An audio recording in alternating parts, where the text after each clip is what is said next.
What's up everyone, how are you all? Today we are back with another blazing Naruto story. What if Naruto has a mission to protect rich female Sasuke?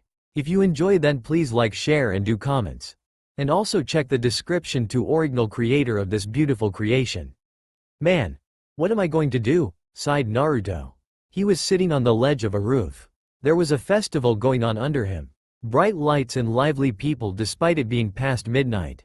Naruto is simply surveilling the hotel that Tiki is staying at. That damn perv. I kinda wish something would happen. A shooting star flies past Naruto but he doesn't notice. Flashback time.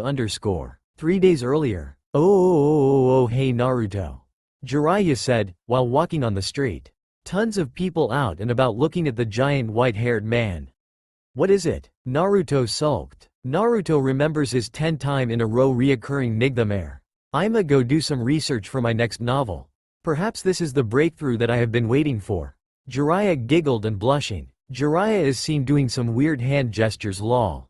Sure, knock yourself out. It's not like Baldi is leaving his hotel anytime soon. He's been inside for an entire 2 days. Naruto said depressingly. Droop walking along with Jiraiya. Jiraiya disappears within the crowd and Naruto only heard from him once every 2 days. End garbage flashback that forces Jiraiya out of the plot. Satsuki Pav. She is jumping through trees elegantly.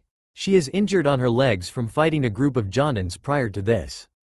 They had weapons covered in poison, but for Satsuki, she is immune to nearly all types of poison. Damn, to think they put a challenge. And the damn target is in the town of Ebisa, Satsuki thought. Then she spot the brightly covered town from a half a mile away. Finally, I've reached it. But, should I try to attack the target right now or wait until these injuries recover? She thought while leaping. I'll just get a perimeter around the target and just play it safe. Once I figure the location of the bodyguards and their movements, I'll just attack once I heal up fully. He is a rich political figure so he most definitely has top bodyguards. Cuts to Naruto. Why do boogers taste like that? Like how does that even form and why is it so salty? Naruto thought. Then for some reason, he felt chills down his spine. It's, brr, so. Call LDDDDD. Guess I better, move around a bit. Naruto got up and started walking on the tiled roofs. It made such a satisfying noise walking on them. Naruto decides to start stomping. This feels oddly fun. Naruto almost let his guard down fully and ended up getting a kunai scratch a piece of his neck. TCH. An attacker, he performs shadow clone jutsu and 4 of them spread out looking for the suspect. Naruto makes another clone and tells him to find Arrow Sennin. Wait a second, that man just created clones of himself, Satsuki thought while hiding from a tree outside of the town. Yes, she can't recognize Naruto even though he's wearing bright orange clothing but it's nighttime, and the bright colors of the city makes everyone seem colorful. Haha, you thought you found a pothole. Nope, no, it can't be. Why would that idiot be here of all places? I thought he was with Jiraiya of the Sennin. I had to get a closer look. There's no way that's Naruto. Satsuki drops down from tree and starts to head for the wall and drop down from it. Interesting, this town is packed with women, no wonder the target is in this city. It's renowned for its nightlife and tourist attractions.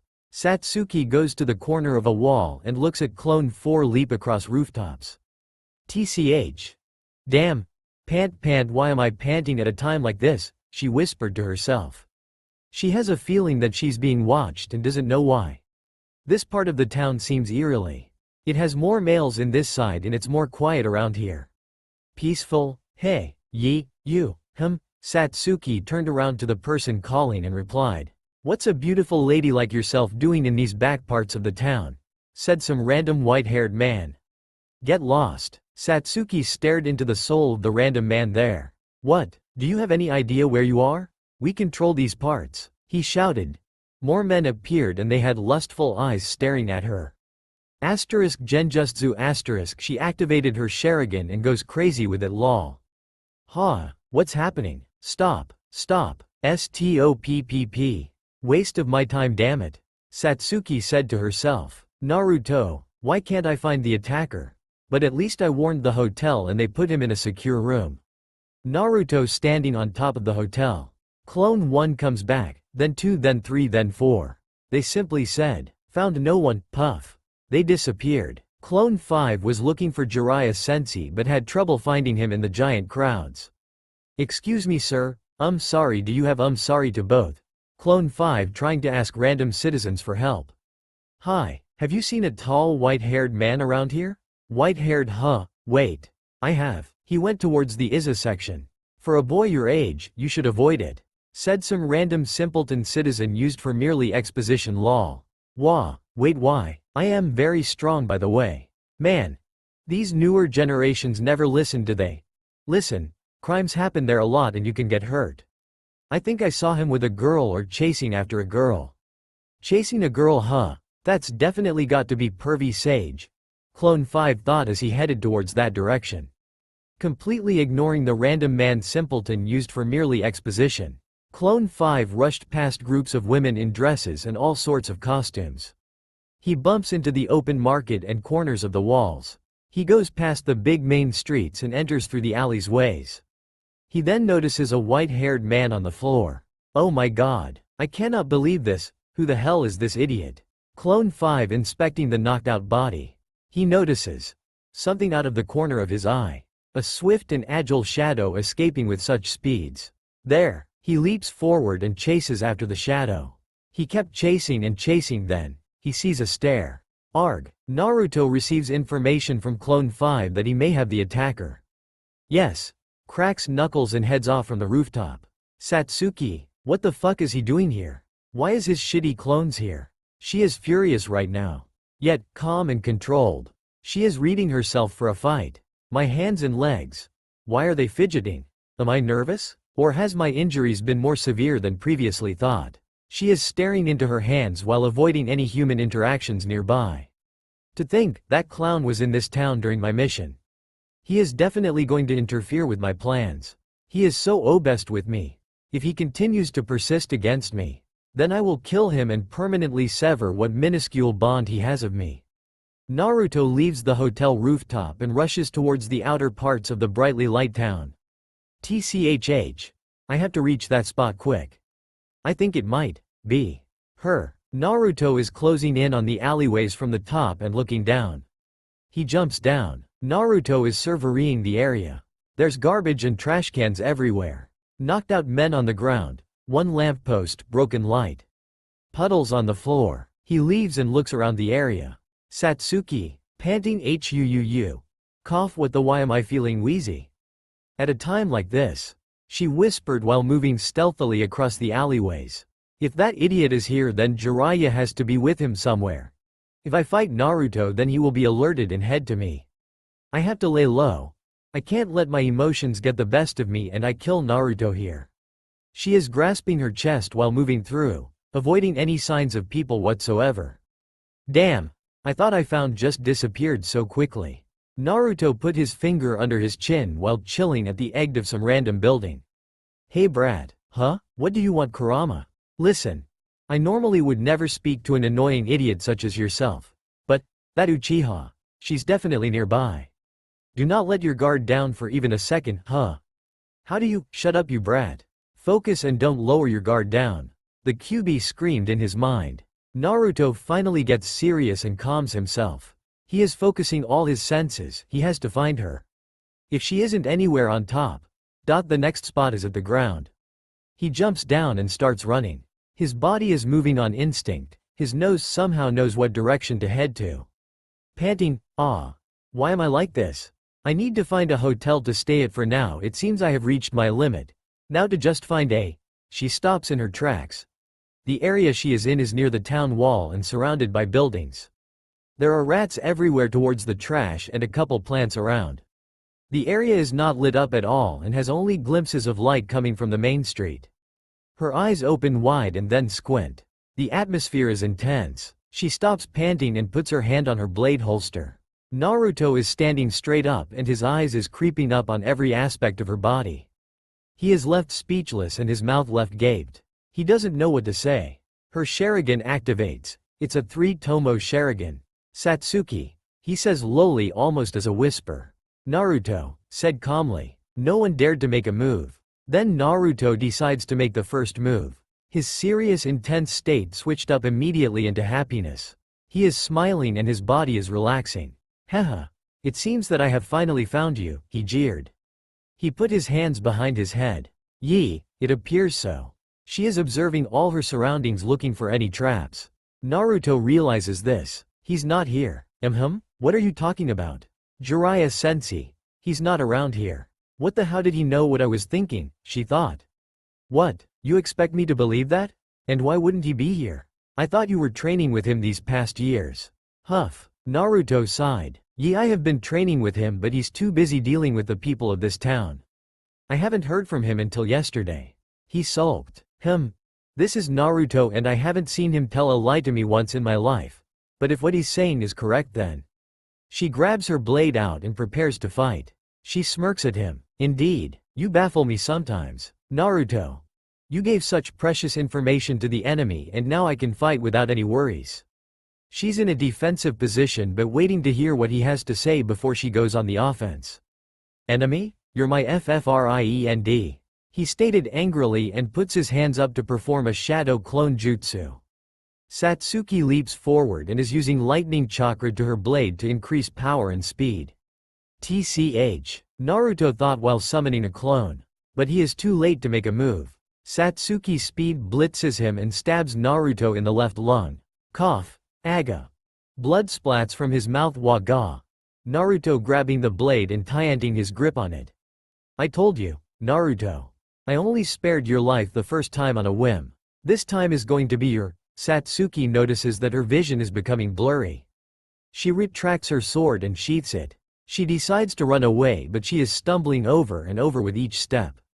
Panting asterisk. Why is my body disrupted by the poison earlier, she said lowly. I had to leave right away.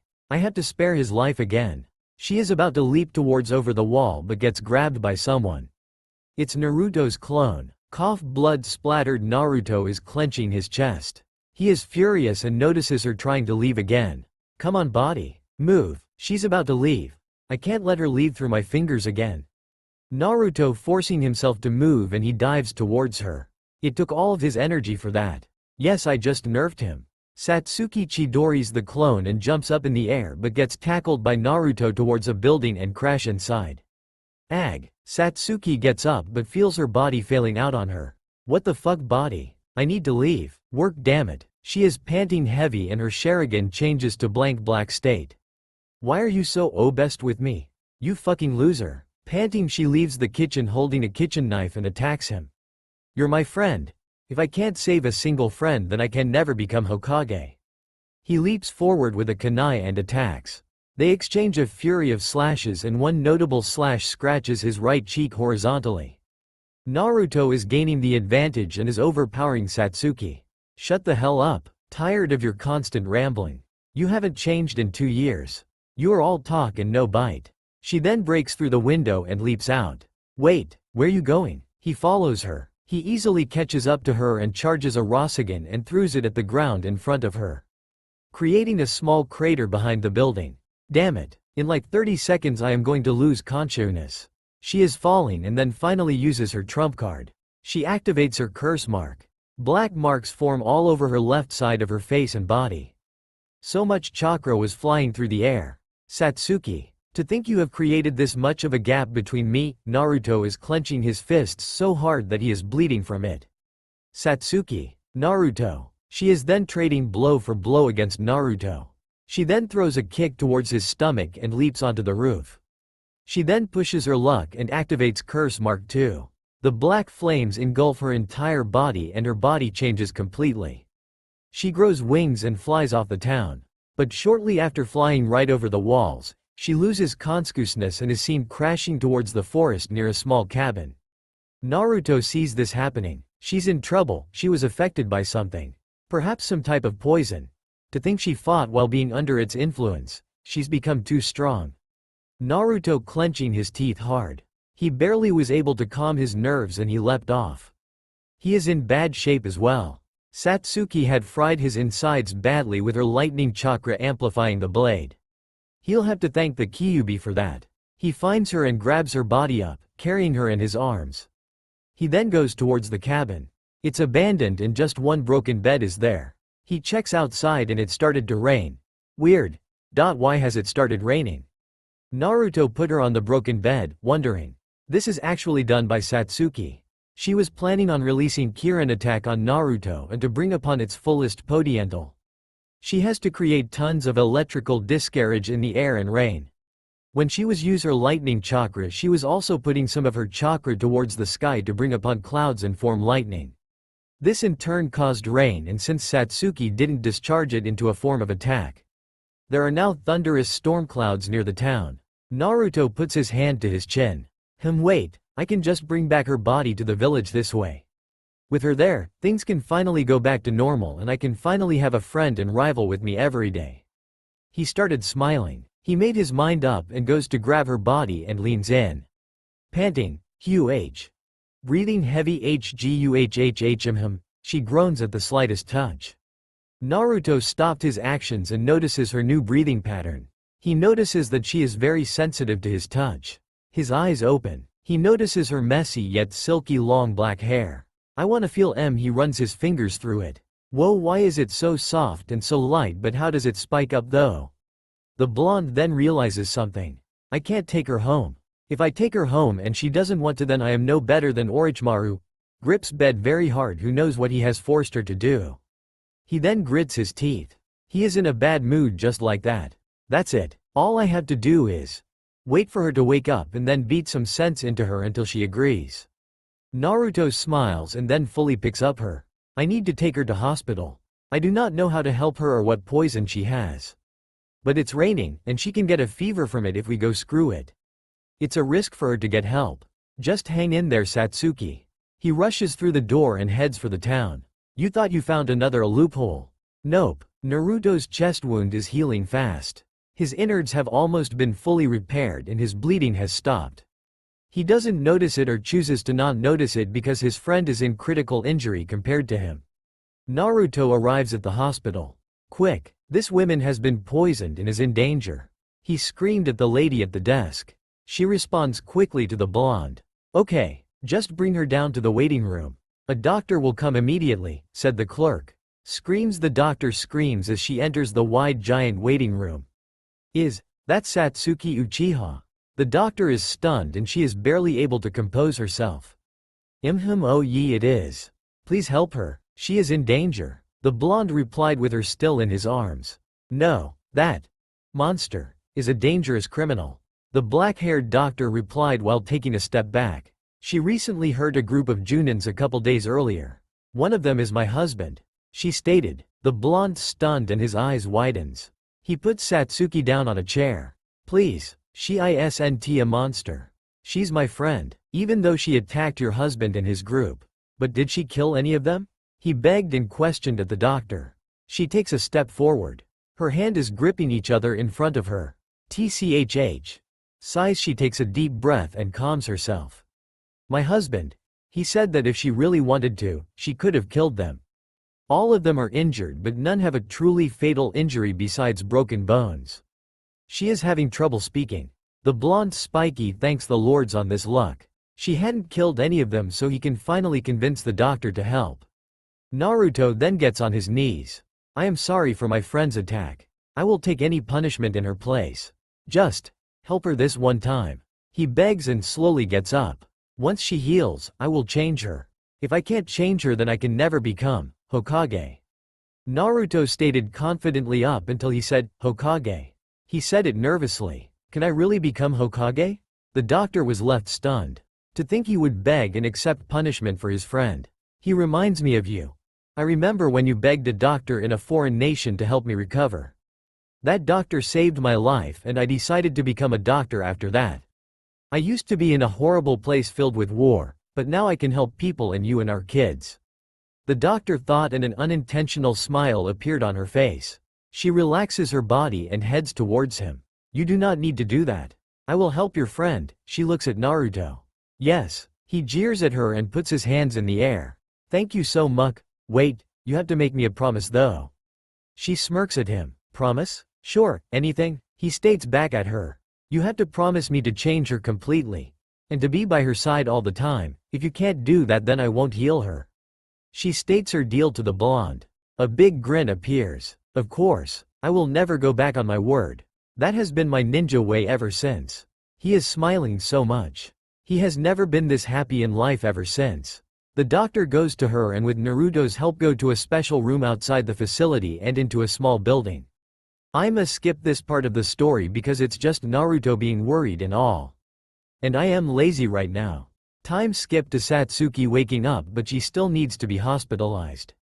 Basically 3 hours from now. It is around like 4 in the morning. Satsuki Pav, where am I? She questions as she wakes up. She immediately notices Naruto sleeping on a chair and the room is clearly a hospital room. She deducts that she had too much of the dose of poison than her body can handle. She gets up off the bed but feels the intense pain all over her body. She falls to the ground. Demeet, I don't have time for this. I have to leave and find a hiding place. Thankfully the idiot hadn't woken up and she notices her clothes and sword at the edge of the room. Her Sharingan activate. He must be killed now. I need to sever this bond. She unsheathes the blade and walks towards Naruto's sleeping body on the chair. TCHH. That dream. Naruto was begging someone to help him. Was that reality or what? She remembers in her dream that Naruto is begging someone to help his friend. It has been years since I had a vivid dream. Which means, the dream was me listening to Naruto beg some doctor to heal me. That's the only reason why I am in a hospital. Her deductions is correct as always. Her hand is shaking a lot. That idiot. Why would he go so far for me? Why does he continue to go above and beyond just for me? She stares all over his body. She notices that his right cheek has a horizontal scar. His clothes is ripped and there is a hole on the left side where she stabbed him.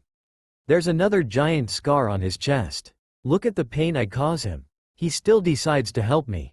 If I wasn't weakened then I would have killed him definitely. She internally screams in her mind. She sheathes the blade back and changes her clothes.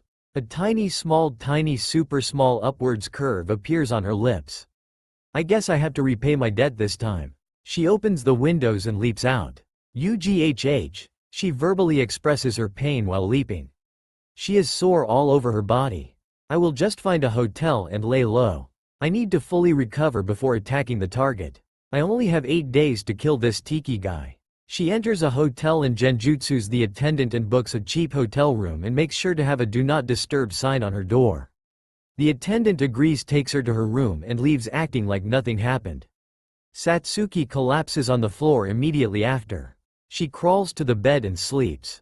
Sleeping her pain away, Naruto jolted awake, nearly tumbling from his chair. His heart raced, beating painfully against his ribcage.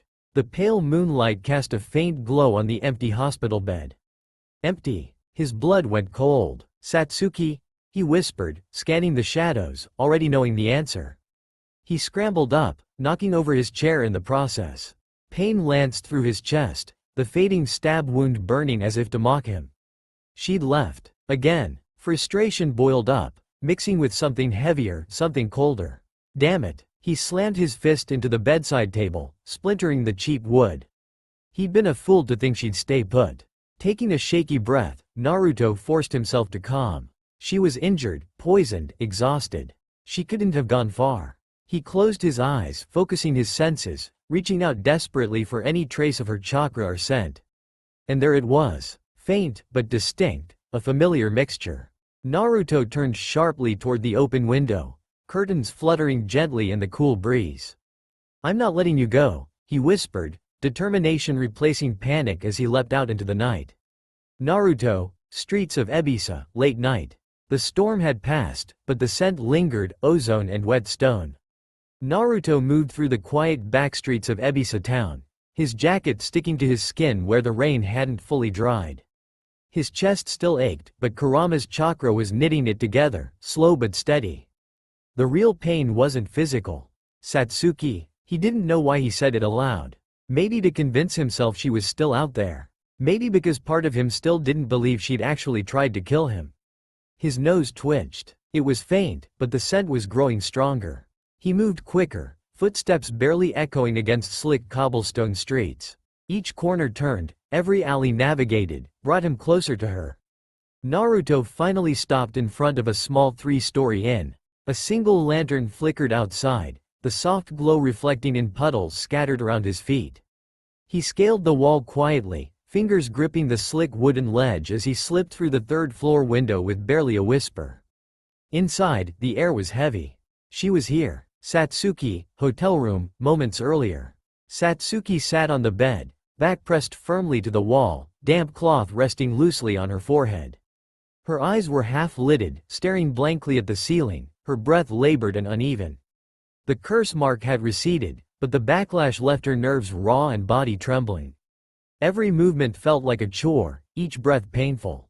She had no energy to run, no strength left to fight. Yet even now, at her weakest, she could feel him approaching, could sense his chakra brushing against her own like an unwanted caress. Her pulse quickened, eyes sharpening in annoyance. He was stubborn, annoyingly, infuriatingly stubborn. She sensed him just moments before he slipped silently through the window. "Don't scream," Naruto said softly, hands lifted defensively as if she were the victim here. Her Sharingan flared instinctively, but dimmed almost instantly. She hated that her body relaxed even slightly at the sight of him. "You tracked me," she said coldly. He tapped his nose, offering a faint smile. "Your scent. Kurama thinks it's stupid, but I just knew it was you." She rolled her eyes, irritation masking relief. Her hand twitched toward her blade but stopped short, too drained even to grasp the hilt. "You came here to drag me back, didn't you?" she asked sharply, bitterness seeping into her voice. Naruto shook his head slowly, moving carefully to crouch near the opposite wall, giving her space she silently appreciated. "I came here to make you listen." Her eyes narrowed. "And if I don't?" Naruto took a deep breath, steadying himself before meeting her gaze directly. "You're not in any shape to fight," he pointed out calmly. "And I'm not in any shape to chase you across the country again. So, let's make a deal." She glared at him, wary but intrigued despite herself. "A deal?" "1 week," he proposed firmly, voice softening slightly. "You stay here, rest, recover, and during that week, I'll do everything I can to convince you to come back." Her heart skipped a beat before she ruthlessly silenced it. "And if I say no after that?" He met her gaze without flinching. "Then you go. I won't stop you." Silence stretched painfully between them. The only noise was the monotonous ticking of a broken ceiling fan, each second drawing out her hesitation. Satsuki finally broke eye contact, staring blankly at the dark corner of the room. "Fine. 1 week." Her voice was quiet, resigned. "But don't expect anything." Naruto smiled faintly, visibly relieved. "I won't," he said softly. "But I won't hold back, either." Later that night, Satsuki Pav. Naruto had left shortly after, promising to return with food and medical supplies. She hated how casually he acted, as if they hadn't nearly killed each other mere hours ago. As if her blade hadn't pierced his chest. Yet she couldn't deny how utterly drained she felt. Her limbs trembled faintly from exertion, her vision blurred periodically, and her muscles screamed in protest with every subtle shift. She needed rest, and the truth she loathed admitting to herself was simple: right now, she had nowhere else to go. 1 week, she whispered bitterly to the darkness, hating how easily he'd convinced her. 1 week was more than enough time. Time to heal, time to regain her strength. Enough time to vanish completely, abandoning the mission and Naruto once and for all. Yet as sleep finally took hold of her exhausted body, one thought stubbornly clung to her consciousness.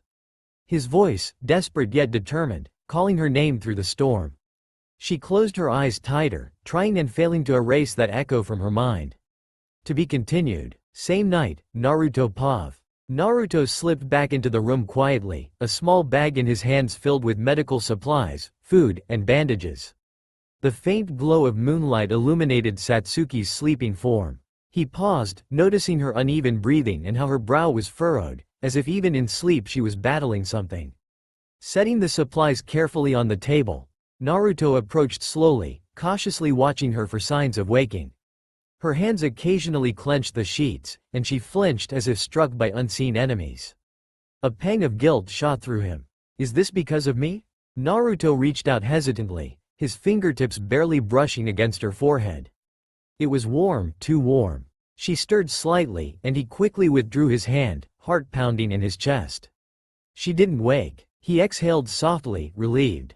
Moving quietly, Naruto soaked a small cloth with cold water from the pitcher he'd brought and placed it gently on her forehead. She sighed softly, visibly relaxing at the cool sensation, tension easing from her body bit by bit. Naruto took a step back, his own exhaustion finally catching up to him. He slumped onto the floor, back pressed against the wall, facing her bed. His eyelids felt impossibly heavy, but sleep refused to come easily. Every time he closed his eyes, he could see her blade piercing his chest, feel her trembling hands holding that knife above him. "You're not alone, Satsuki," he whispered softly into the dim room, unsure if he was reassuring her or himself. Not anymore. He forced himself to stay awake, his resolve unwavering. Tonight, he would watch over her. Tonight, she would know what it was like to be protected, not hunted, not feared, not alone. And tomorrow, he would start the fight for her soul anew. Late night, Satsuki Pav. Satsuki awoke slowly, her mind foggy and body aching deeply. For a moment, panic surged through her veins before she remembered where she was, and why. Naruto. Her eyes flickered open cautiously, immediately finding him slumped awkwardly against the wall, clearly exhausted but stubbornly awake. His breathing was steady but strained, he was fighting sleep, refusing to leave her unattended. Something inside her twisted painfully. Annoyance mixed with confusion, guilt with an anger she couldn't place. "Why are you so persistent?"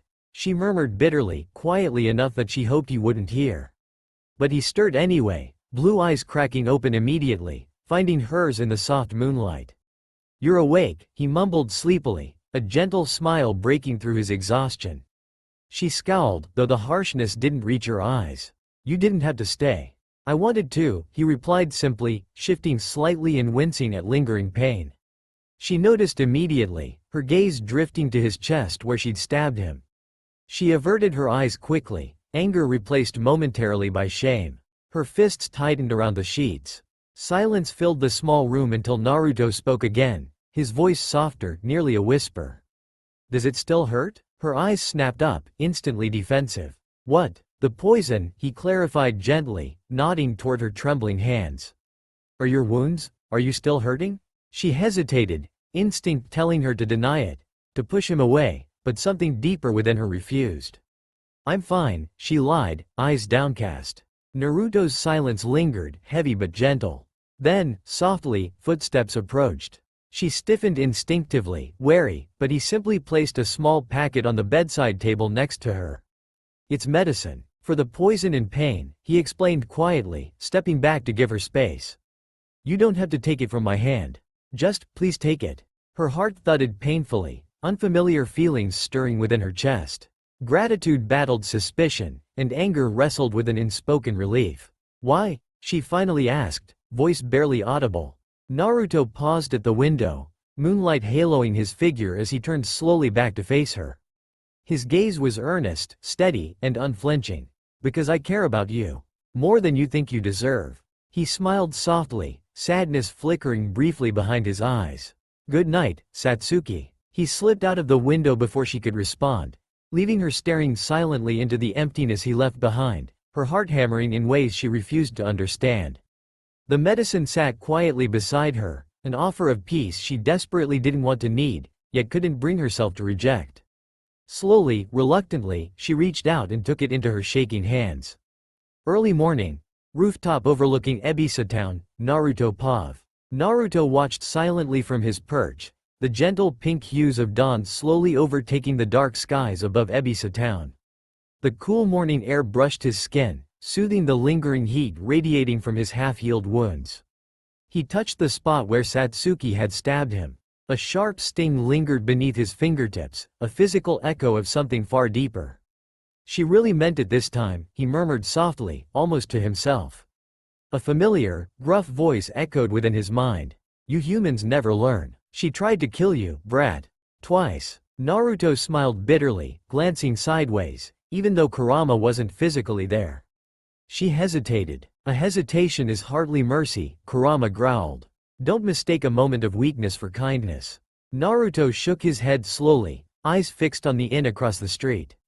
"It's not weakness. There's still something there. Behind all that anger and pain, the old Satsuki still exists." I saw it, Kurama.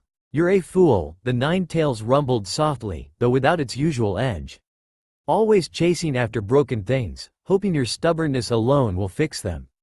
Naruto chuckled quietly, warmth briefly softening his exhausted features. Maybe you're right, but wasn't I once just as broken? Didn't someone believe in me when everyone else gave up? Kurama's silence spoke volumes. Naruto's gaze hardened with determination as he stared at the room where Satsuki rested, remembering clearly her trembling hands, the hidden fear in her eyes masked by icy anger. 1 week, Naruto whispered, more firmly this time. If that's all she's giving me, I'll take it. Kurama sighed within him, the tone grudgingly resigned. You're impossible. Naruto smiled genuinely now, feeling the familiar warmth of purpose spreading through him.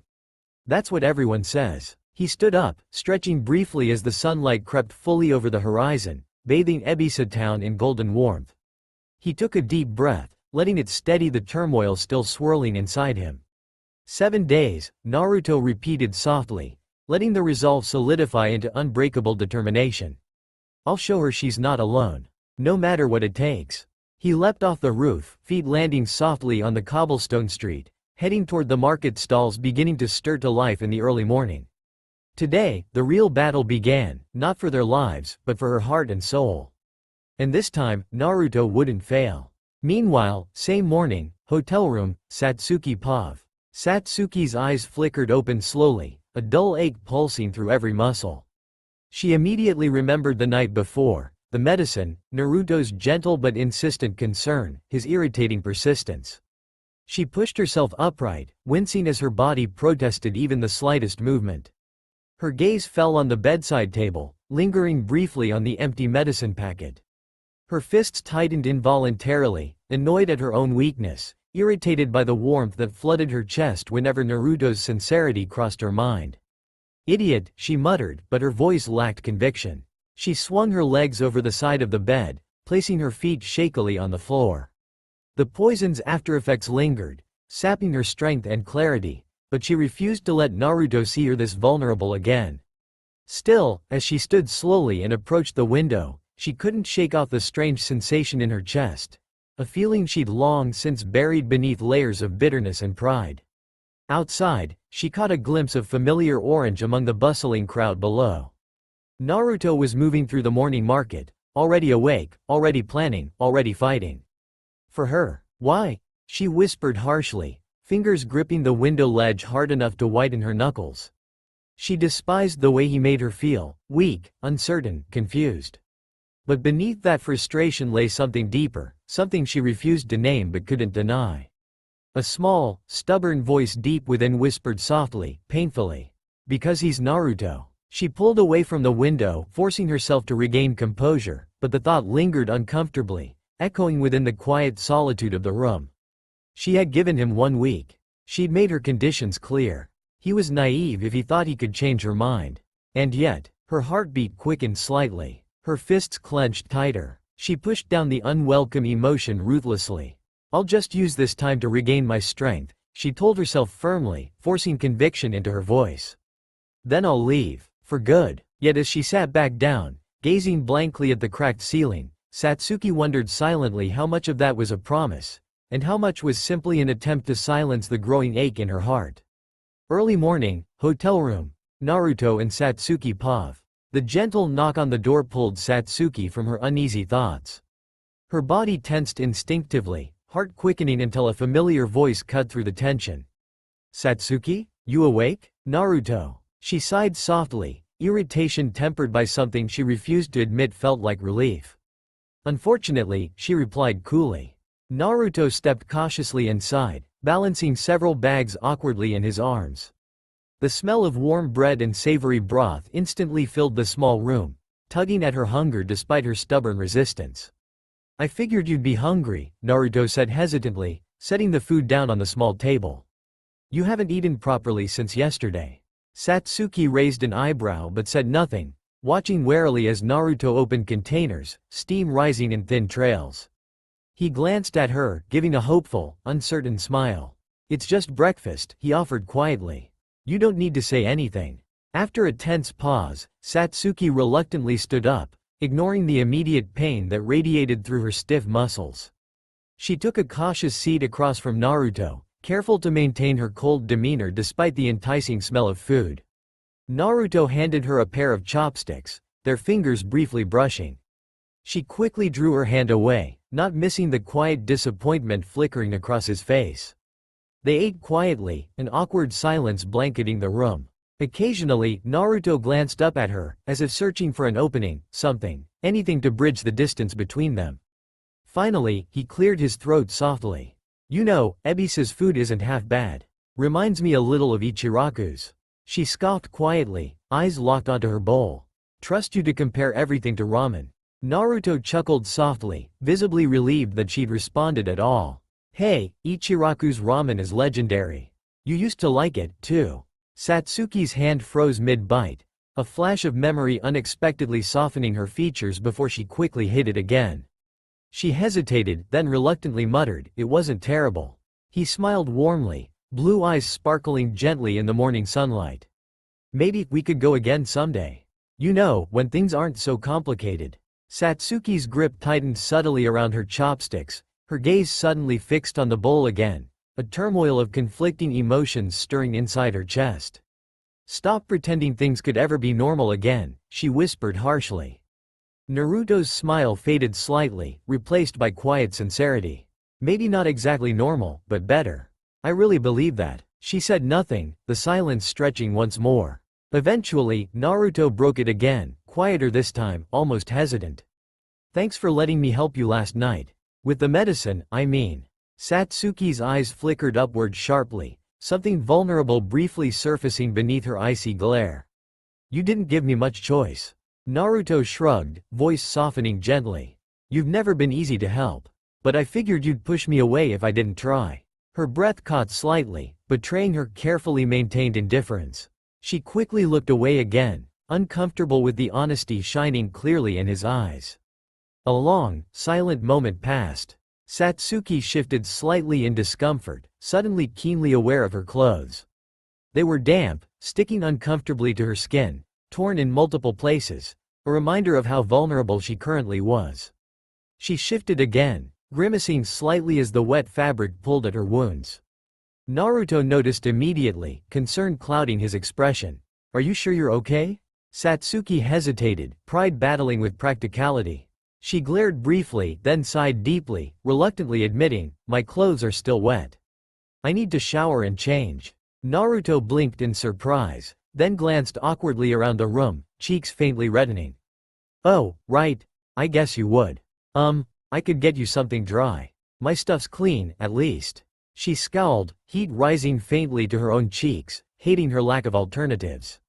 Fine, just hurry up. Naruto nodded quickly, relieved, and left the room briefly, returning moments later holding a folded stack of clothes, mostly orange, naturally. It's all I have, he apologized quietly, handing it to her. But, it's better than staying wet. She accepted reluctantly, standing up and holding the clothes awkwardly. Turn around. Naruto immediately spun around, fixing his gaze intently on the wall, visibly tense. Satsuki walked slowly toward the bathroom door, pausing briefly before entering. Her voice was soft, almost lost in the quiet of the room. Naruto. He stiffened slightly. Yeah, thanks. His eyes widened, surprise mingling with relief, though he didn't dare look back. You're welcome. She quickly stepped into the bathroom, closing the door behind her with a soft click, her heart pounding uncomfortably. As she stripped off her damaged clothing, the lingering warmth of their brief, awkward interaction refused to leave. Wearing Naruto's clothes, his overly bright, annoyingly orange clothes, felt strangely intimate. Yet, even more troubling, it also felt safe. Outside, Naruto sat silently, smiling faintly to himself, hope flickering stubbornly in his heart. For the first time in what felt like forever, Satsuki felt genuinely unsure of what she truly wanted. She emerged minutes later, hair still slightly damp, oversized orange sleeves falling loosely past her wrists. Naruto quickly glanced up, immediately looking away again, his cheeks reddening once more. It suits you, he murmured nervously, quickly adding, I mean, it looks better on you than me. She rolled her eyes, crossing her arms defensively, though the softness in her voice betrayed the harshness. Everything looks better on me than you. Naruto chuckled quietly, tension easing gently between them. I can't argue with that. Another silence settled, softer this time, less strained. Naruto eventually stood up, gathering the empty bowls, his voice gentle. I'll let you rest. You should sleep some more. Satsuki hesitated briefly, pride warring with an unfamiliar feeling of gratitude. Finally, she gave a tiny nod. Naruto moved quietly toward the door, pausing briefly as he glanced back one final time. I'll check in later. And, thanks again for trusting me, even just a little. She looked away quickly, uncomfortable with how easily he saw through her. Just go. Naruto smiled softly, stepping out and closing the door gently behind him. Left alone, Satsuki sank back onto the bed, pulling the oversized orange sleeves tightly around herself. She knew she should plan her escape, knew she should run as far as possible. But instead, she lay quietly, staring at the ceiling as warmth slowly overtook the icy bitterness she'd clung to for so long. Maybe, she admitted quietly to herself, there was something worth staying for, even if only for 1 week. Morning. Hotel room. Satsuki Pav. Satsuki sat quietly on the bed, fingertips absently tracing the oversized sleeves of Naruto's shirt. The fabric smelled faintly like him, an annoying realization that lingered stubbornly in her mind. She scowled softly, annoyed at herself. Allowing Naruto to get close again was dangerous, and yet she couldn't fully suppress the strange comfort his presence brought her. She shook her head bitterly, forcing those thoughts away. She stood slowly, walking toward the window, hoping fresh air might clear her increasingly tangled mind. But just as she pushed the window open, a sudden flutter of wings startled her. Reflexively, she jumped back, eyes sharpening immediately. A small, dark bird perched silently on the windowsill, watching her intently with crimson eyes. A chill ran through her veins. Slowly, cautiously, Satsuki reached forward, retrieving the small scroll attached securely to its leg. She unrolled it, heart racing as she recognized the familiar handwriting instantly. Your delay grows suspicious. The target remains alive. You have limited time. Do not fail me. The words burned sharply in her mind, a cold reminder from Orochimaru himself. Her breath quickened, anxiety briefly overtaking her usually steady nerves. The bird chirped softly once, then flew off silently, vanishing into the brightening sky. Satsuki crushed the scroll tightly in her fist, teeth clenched. Orochimaru's warning was clear. Patience was thin. She needed to complete her mission, fast. Damn it, she hissed under her breath, anger at herself rising sharply. She'd allowed herself to become distracted. Her feelings, her confusion about Naruto, it was weakening her resolve. Suddenly, she heard footsteps in the hallway. Naruto was coming back. Quickly, she shoved the crumpled scroll into a pocket hidden beneath her damaged clothes, trying desperately to compose herself. The door opened gently, Naruto stepping inside with a cheerful smile, carrying another small bag. Hey, I got some more. He paused, noticing instantly how rigid she stood, eyes slightly narrowed. Concern crossed his face. Is everything okay? I'm fine, she snapped, voice harsher than intended. She quickly softened it, hiding her discomfort beneath a mask of cool indifference. But I can't keep wearing your clothes. Naruto blinked, briefly startled by the sudden change of topic, his expression quickly shifting to awkward embarrassment. Oh, right. I mean, yeah, that makes sense. But, I don't exactly know your size. Satsuki sighed deeply, frustration clear. Obviously. I'll have to pick something myself. Naruto glanced away nervously, rubbing the back of his neck. Right. Should I come along, or? She hesitated briefly, pride wrestling fiercely with the subtle relief she felt at the idea of not going alone, especially now. She hated herself for needing him, even slightly. Finally, she muttered quietly, trying to appear nonchalant, come if you want. I don't care. He nodded quickly, clearly relieved. Okay, let's go then. Satsuki moved silently toward the door, careful to keep her expression unreadable, though internally she was still shaken. She'd allowed herself to forget her real purpose here, even briefly, and now Orochimaru was watching closely. One misstep, one sign of hesitation, and she'd pay dearly. Yet as Naruto fell into step beside her, offering a gentle, reassuring smile she pointedly ignored, she couldn't fully suppress the tiny warmth that flickered briefly in her chest. She clenched her fists tightly, forcing her resolve back into place. She couldn't afford distractions, no matter how tempting they might be. Late morning, Ebisa Town Market, Dulpav. The streets of Ebisa bustled with life, the aroma of sizzling skewers and fried sweets lingering thick in the air. Colorful fabric stalls and open-air vendors lined the market square. Tourists wandered aimlessly, and local shopkeepers called out to passers-by with the kind of performative charm that made Ebisa infamous. Satsuki walked a few paces ahead of Naruto, arms crossed tightly over her chest. Despite the loose fit of his shirt and the way it draped awkwardly over her frame, she moved with practiced elegance, posture stiff and unreadable. Naruto trailed behind, hands shoved in his pockets, glancing between her and the stalls around them. She hadn't said a word since they left the inn. He didn't push. She paused at a small clothing stall tucked between two larger shops. It was quieter here, shaded from the heavier foot traffic. Simple tunics, traveling gear, and light armor were neatly arranged on racks. Satsuki flicked through them efficiently, her movements mechanical but focused. Naruto kept his distance, hovering just within earshot but respectfully outside the stall. He watched her out of the corner of his eye, always watching, always waiting, but never prying. Satsuki could feel his gaze, and it irritated her more than she cared to admit. Not because it was intrusive, but because it wasn't. He wasn't looking at her like she was broken. He was just waiting, like he trusted her to decide something on her own. That made it worse. She pulled out a dark long-sleeved shirt and held it to herself thoughtfully. It was plain, practical, her style. She found a matching pair of pants and turned sharply toward Naruto, expression guarded. "Will this do?" Naruto blinked, caught off guard. "Huh? Yeah, that looks more like you." Satsuki narrowed her eyes slightly, but he wasn't mocking her. His voice was genuine. She turned away quickly. "Good. Then go ask the vendor how much." Naruto approached the merchant while Satsuki moved behind a makeshift curtain to change. As she dressed, she tried not to think about how strangely normal this all felt. She emerged minutes later in her new outfit, adjusting the collar as she approached him. The clothes fit well, dark, fitted, and unmistakably hers.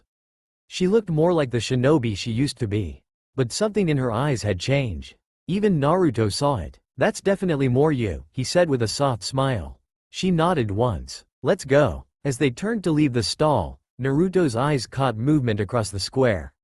There, half hidden behind a gaggle of laughing women, sat a tall man in a red cloak.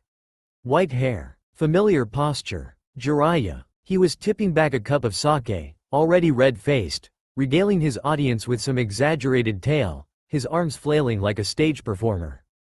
The women around him clung to his every word, laughing at all the right moments.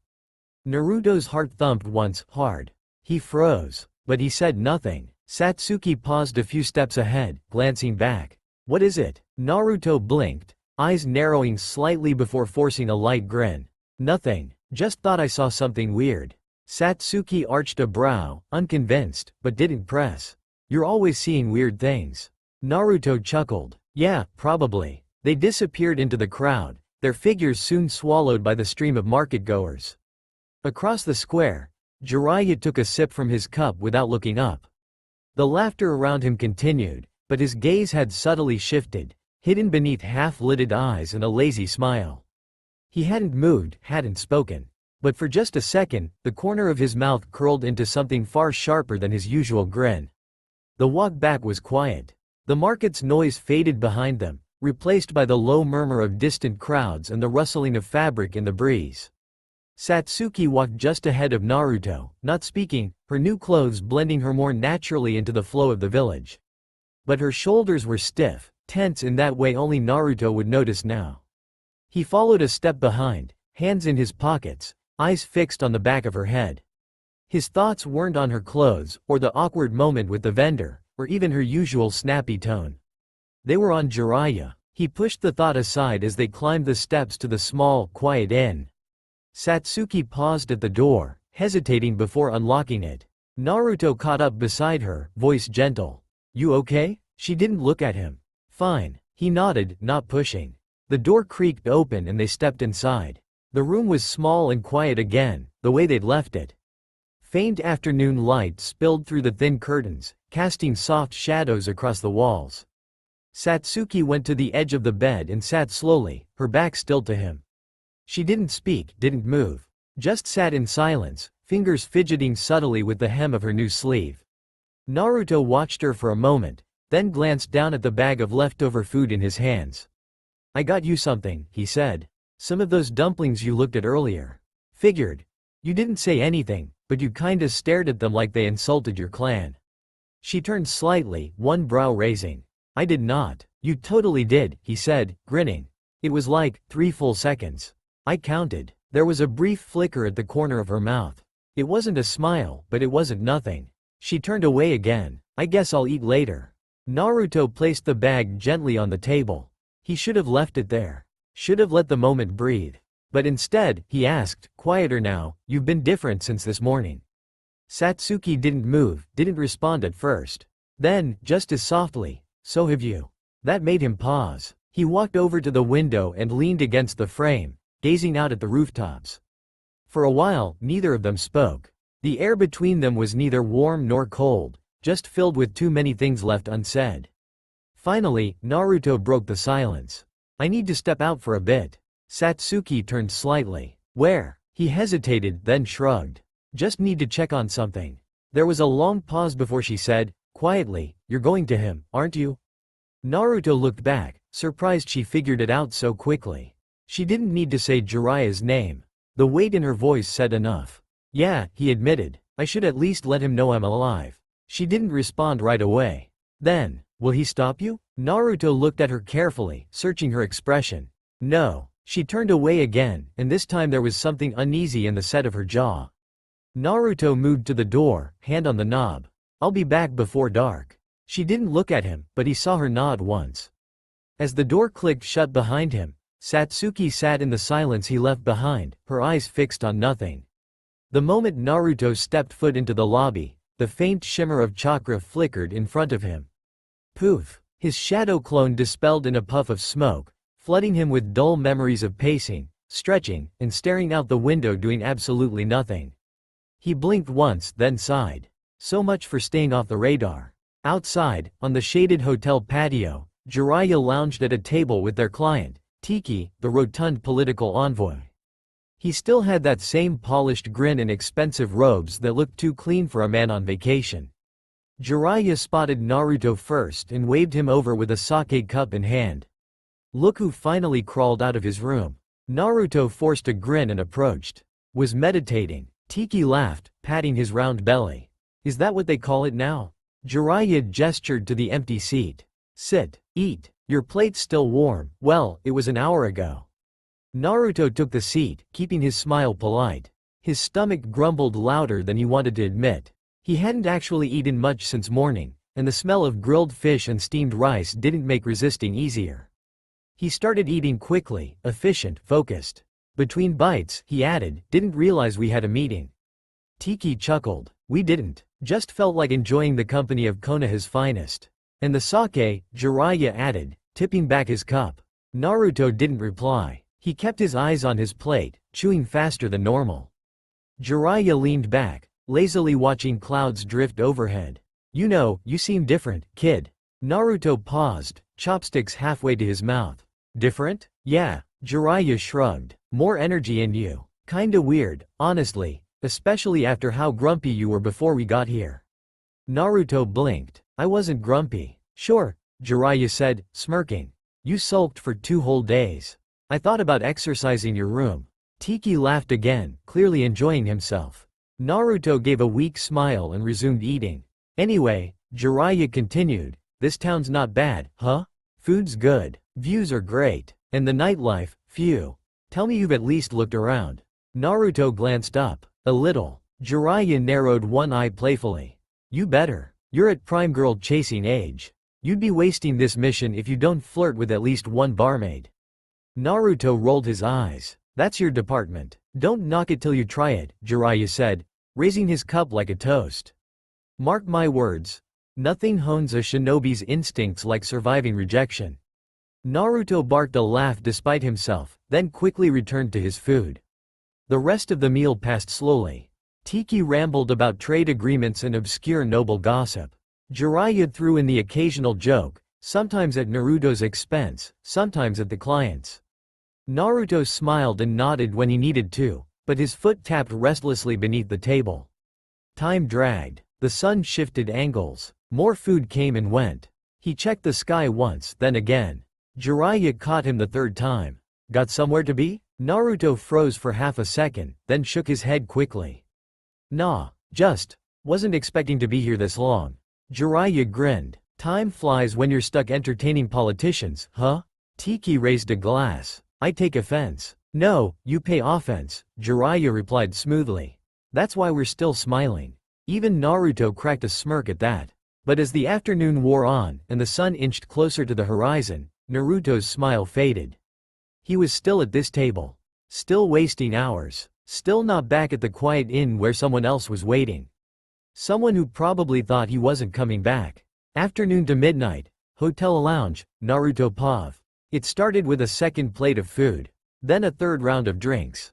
Then Tiki decided he wanted to share the details of every political marriage he'd ever brokered in Fire Country, complete with dates and clan names Naruto didn't recognize or care about. And Naruto was still there.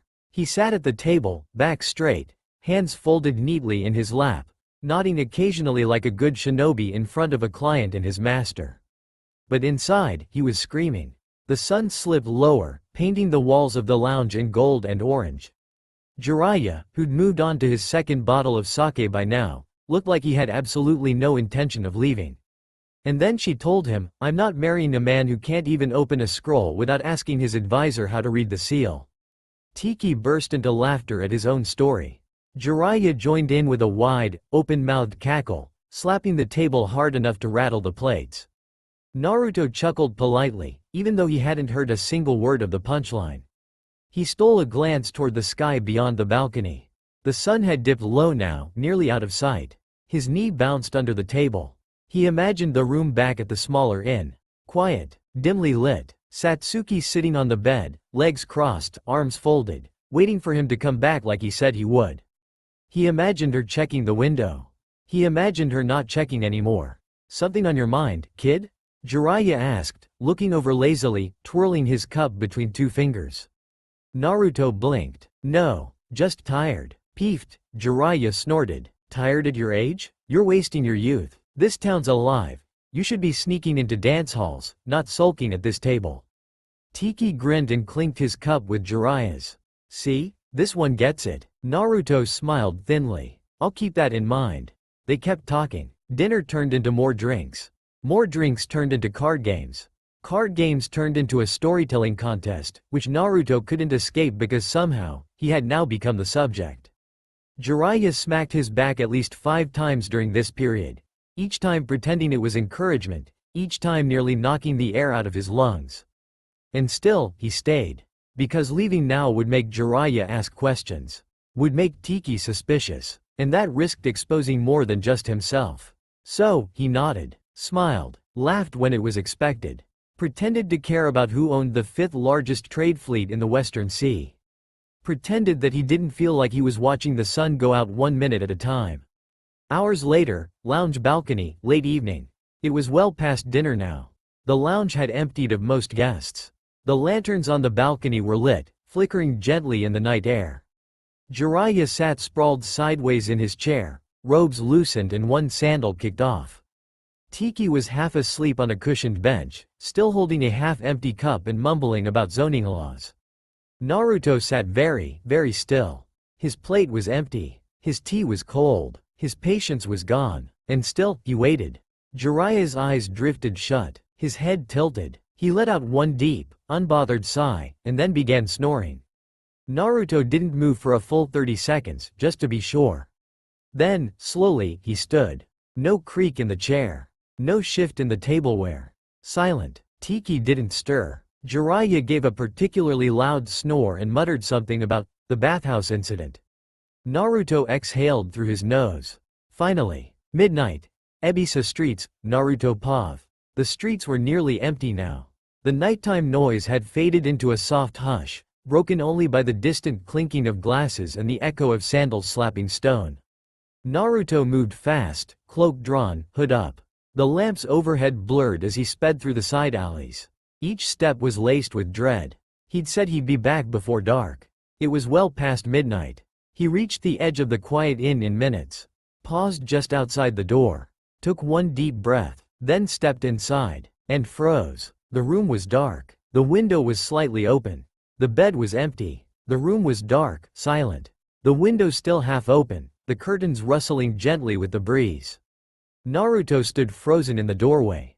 He'd stayed too long. Overnight, streets of Ebisa. He didn't shout her name. There was no point. If she didn't want to be found, yelling wouldn't change that. But he searched, street by street, rooftop to rooftop. He moved through alleys lit only by flickering lamps, through food markets now shuttered and silent, through residential blocks where no one spared him a second glance. Every rooftop jump, every sprint down a narrow path, brought hope that maybe he'd catch her scent. Her chakra, anything, but there was nothing. At some point during the night, the clouds rolled in again. The rain didn't fall hard, just steady, soaking through his clothes, clinging to his skin like guilt. He ducked under awnings, scaled balconies, peeked into windows, checked every spot they'd walked past that morning. Nothing. He found a half-eaten rice bun sitting on a stone wall near a quiet alley and stared at it for a full minute. Was that hers? He didn't know. He moved on. The city slowly started waking around him. Bakers opening shutters, the smell of steamed bread rising in the morning mist. But the sun brought no relief. It just reminded him of how long he'd been gone. Morning. Outskirts of Ebisa, Naruto Pav. Jiraiya was waiting. Naruto showed up at the field on time. Just barely, hood pulled low, cloak still damp, boots caked in mud. Jiraiya looked him up and down with a neutral expression, hands on his hips. "You look like hell," he said casually. Naruto didn't answer. He dropped his bag onto the ground and stood in place. Jiraiya didn't press. He just stepped back and clapped his hands once. "All right then, let's get to work. You want to be strong enough to protect people? Then get moving." Training, several grueling hours later. Naruto's muscles burned. His lungs felt like they were lined with sandpaper. Every chakra control exercise made his vision blur. Shadow clone drills felt like trying to sprint through water. He couldn't focus. Not really. Jiraiya barked instructions. Naruto followed them, but everything he did was slower, sloppier, one beat behind. After he face planted during a wall-running sprint, Jiraiya finally walked over and nudged him with his foot.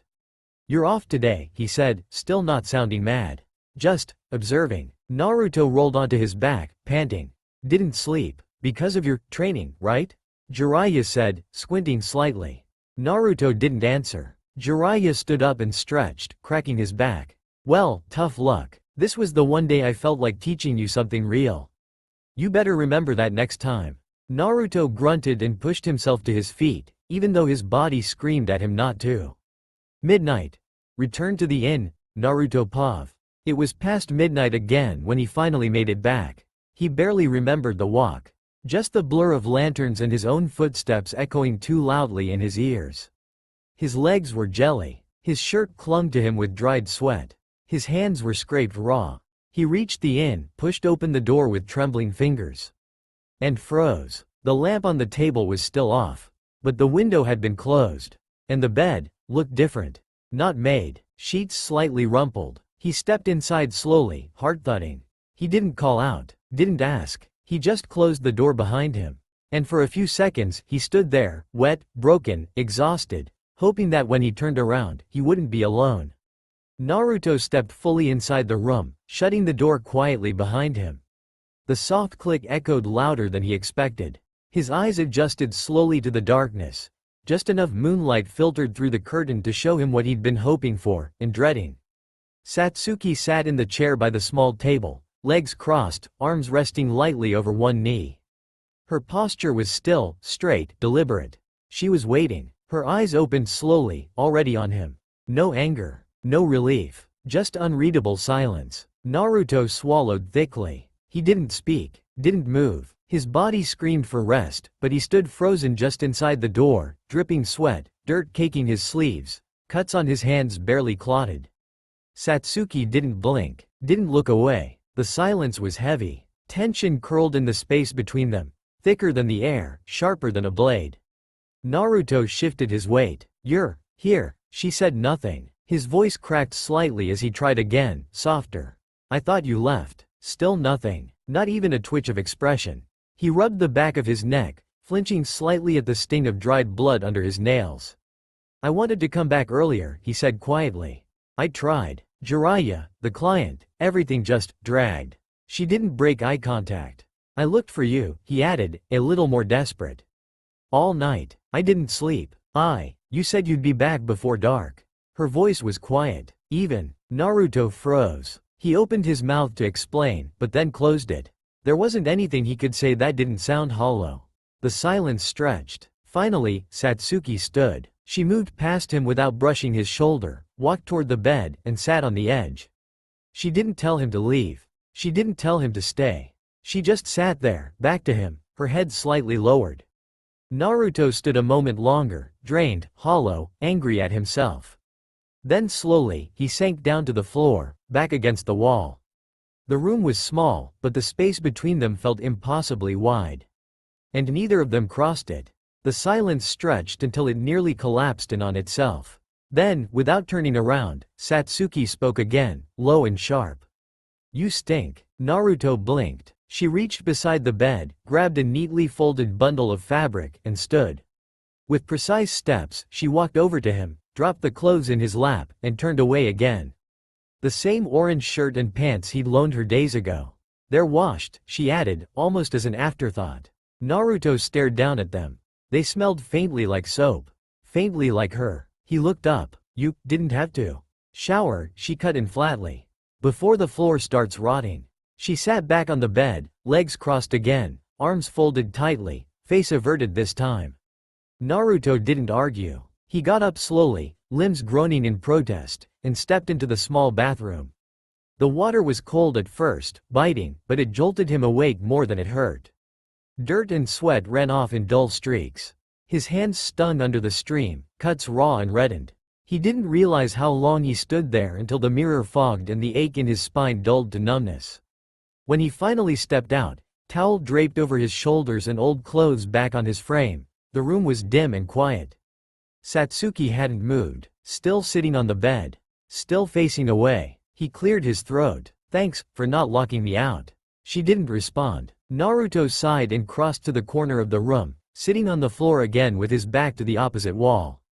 His eyes closed almost immediately, every muscle in his body giving up the moment he stopped moving. But just before sleep claimed him, he heard her shift.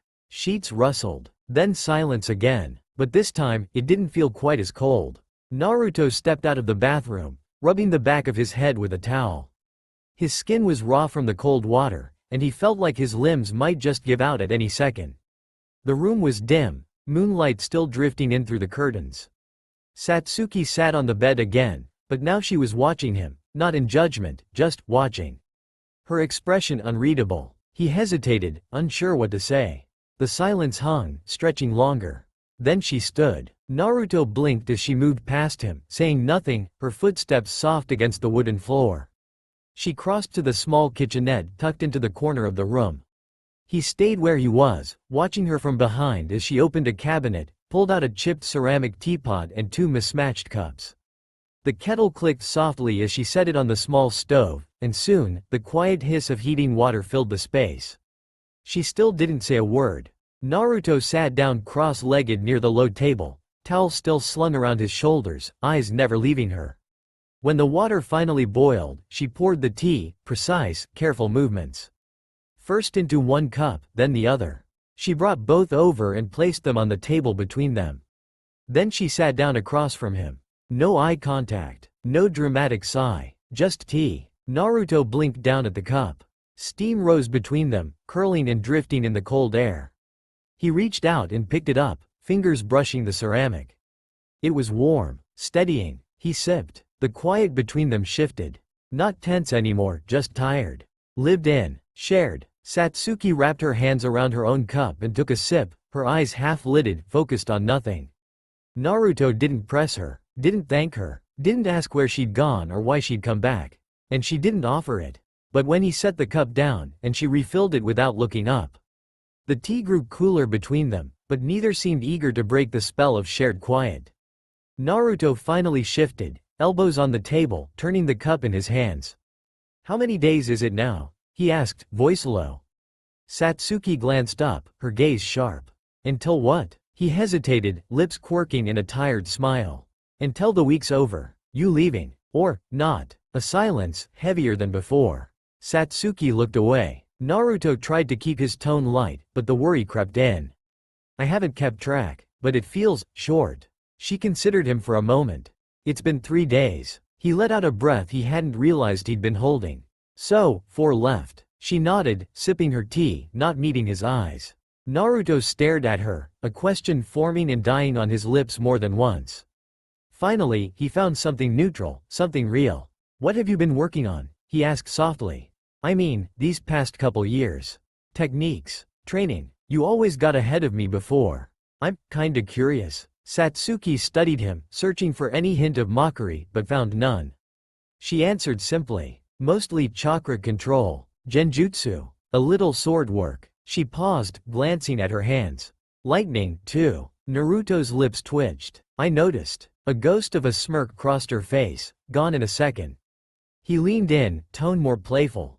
Can you show me? She didn't answer immediately. Then, almost challenging, you'd have to keep up. Naruto huffed a laugh, feeling the knot in his chest loosen just a little. Maybe after a night's sleep, he said, rubbing his tired eyes. Or 2. She rolled her eyes faintly. Typical. But her voice wasn't cold anymore. For the first time in days, Naruto let himself believe that maybe, just maybe, the space between them could shrink. Just a little. Satsuki set her cup down gently. You didn't have to chase me. I did, Naruto replied without hesitation. She looked at him again, something unreadable flickering in her expression. You could have gone back to your training. Or followed Jiraiya. Or stayed out of this. I didn't want to, he said simply. She was quiet for a long moment, then leaned back slightly, one hand resting on her knee. And what do you want now? Naruto looked at her carefully, the tired smile falling into something softer, more sincere. I want to know if there's still anything left of you I can reach, he said. That's all. Satsuki didn't flinch, but she didn't speak, either. The answer didn't come. Maybe it wouldn't come, not now. Maybe not ever. But she didn't shut him out. And that was enough. I'll show you something, she said at last. Naruto blinked. Now? Tomorrow, she clarified, standing slowly. If you're not too busy pretending to train. He snorted. Hey, I'm doing my best out there. You try running laps on no sleep after babysitting an old perv and a politician all day. She raised an eyebrow. You act like it's harder than what I went through. He narrowed his eyes. What did you go through? She turned away. Another time. He didn't push. She stopped at the edge of the bed, resting her hand lightly on the bed frame. Without turning, she said, You'll take the floor again. Naruto raised an eyebrow. Yeah? Unless you've suddenly learned how to sleep without flailing. He exhaled a quiet laugh. Guess I haven't. She said nothing more, just slipped under the blanket with a controlled, silent grace, her back to him. Naruto pulled the spare blanket from the corner, settling down near the wall. The floor was cold and hard, but it didn't matter. Not tonight. As he lay back and stared up at the wooden ceiling, he heard the soft rustle of the bedsheets behind him. Not a word between them. But she hadn't asked him to leave. Next morning, early light, Satsuki Pav. The sky outside had barely begun to brighten, casting a soft gray wash over the floorboards. Satsuki stood at the window, arms crossed as she watched the town slowly stir to life. The faint clatter of vendors setting up stalls echoed distantly, still muffled by morning fog. Behind her, Naruto stirred. He was still curled up under the spare blanket, hair sticking up in several directions, breathing slow and uneven. She stared for a second longer than necessary before turning away. She remembered when he was shorter than her. Lighter, easy to knock around, easier to ignore. Now, she glanced down at her own reflection in the window, then back to him. He'd grown, not just in height, though that was obvious, but in the way he carried himself. His shoulders were broader, his jaw more defined, hair longer and messier than she remembered. The face was the same. The voice still rough and too loud when he forgot to measure it. But the boy from before was harder to see now. Get up, she said calmly. Naruto groaned from under the blanket. What time is it? Training time. He rolled onto his back, rubbing his face. You're kidding. I said I'd show you something, she replied flatly, grabbing her short cloak from the hook. That wasn't an offer. It's a test. He sat up slowly, blinking toward her, still fogged with sleep. You're serious? Move before I change my mind. A quiet field outside town, Dulpav. The grass was still damp underfoot, morning dew coating the blades. Mist clung low to the ground, and the distant outline of Ebisa faded behind them. Naruto stretched his arms behind his back, wincing. You really woke me up for this, huh? Satsuki stood across from him, tying her hair into a short knot. You asked. Yeah, but I thought you'd forget. I don't forget. Naruto grinned. Right, Uchiha pride. She gave him a blank look.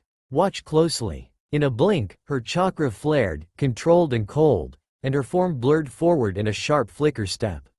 Naruto's eyes widened. The ground cracked faintly beneath her feet, her body low and balanced in a near-silent slide across the clearing.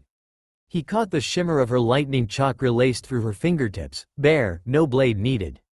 Satsuki stopped just short of him, inches away. Naruto hadn't even moved. Whoa! She relaxed her stance and stepped back. That's basic. That was basic? Satsuki tilted her head, voice quieter now. Orochimaru taught me more than how to kill. He taught me how to move. How to think ahead. Naruto was still staring at the disturbed patch of earth behind her. You're faster than I remember. You're slower than I expected, she said, but there was no real bite in it. Naruto rubbed the back of his neck.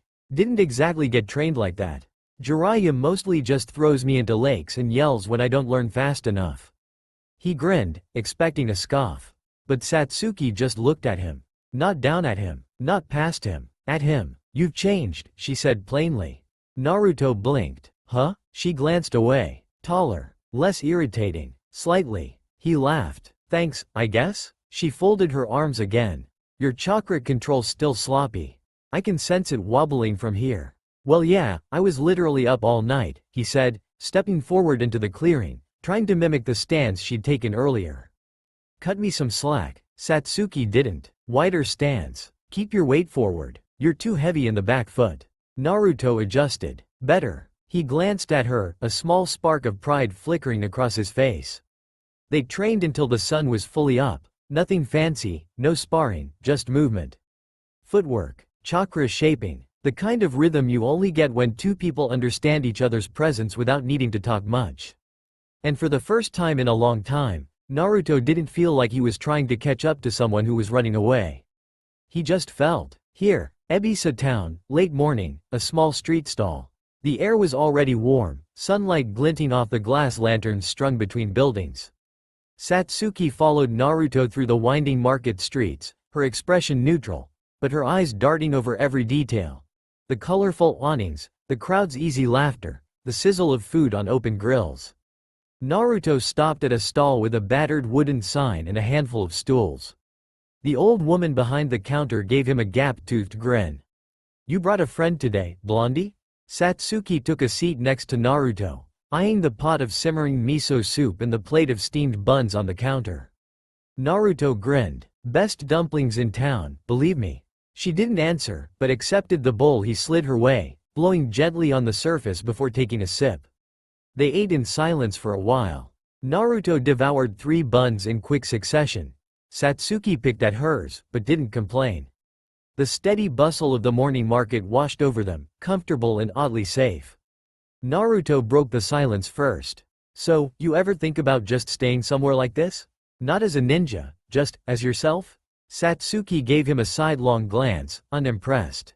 You'd go crazy after a week. He shrugged, mouth full. Maybe. But you? I think you could get used to it. She considered that, then returned her attention to her food. I don't think I'd know what to do with myself. Naruto snorted. Eat more dumplings, obviously.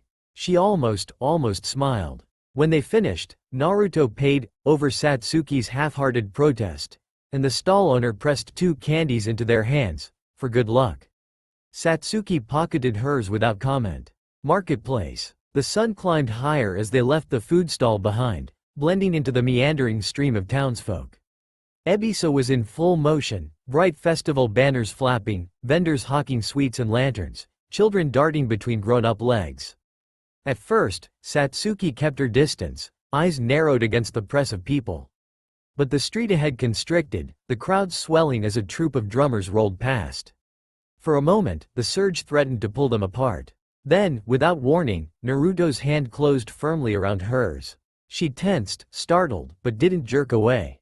Instead, he pulled her along, ducking under arms and weaving through a maze of festival-goers, his grip warm and solid. "Keep up," he called over his shoulder, half grinning. "Unless you want to get flattened by that old lady with the parasol." She didn't answer, but matched his pace easily, her fingers curling just a little tighter around his palm as the press of bodies thickened. Finally, they burst through the worst of it, emerging onto a side street lined with stalls for festival games. Naruto let go of her hand almost immediately, cheeks slightly red, and shoved his hands deep into his pockets as if nothing had happened. Satsuki pretended not to notice, though she could still feel the faint heat on her skin. They paused beside a stall where prizes, plush animals, cheap fans, gaudy paper masks, dangled from the awning. Naruto's eyes lit up as he scanned the shelves.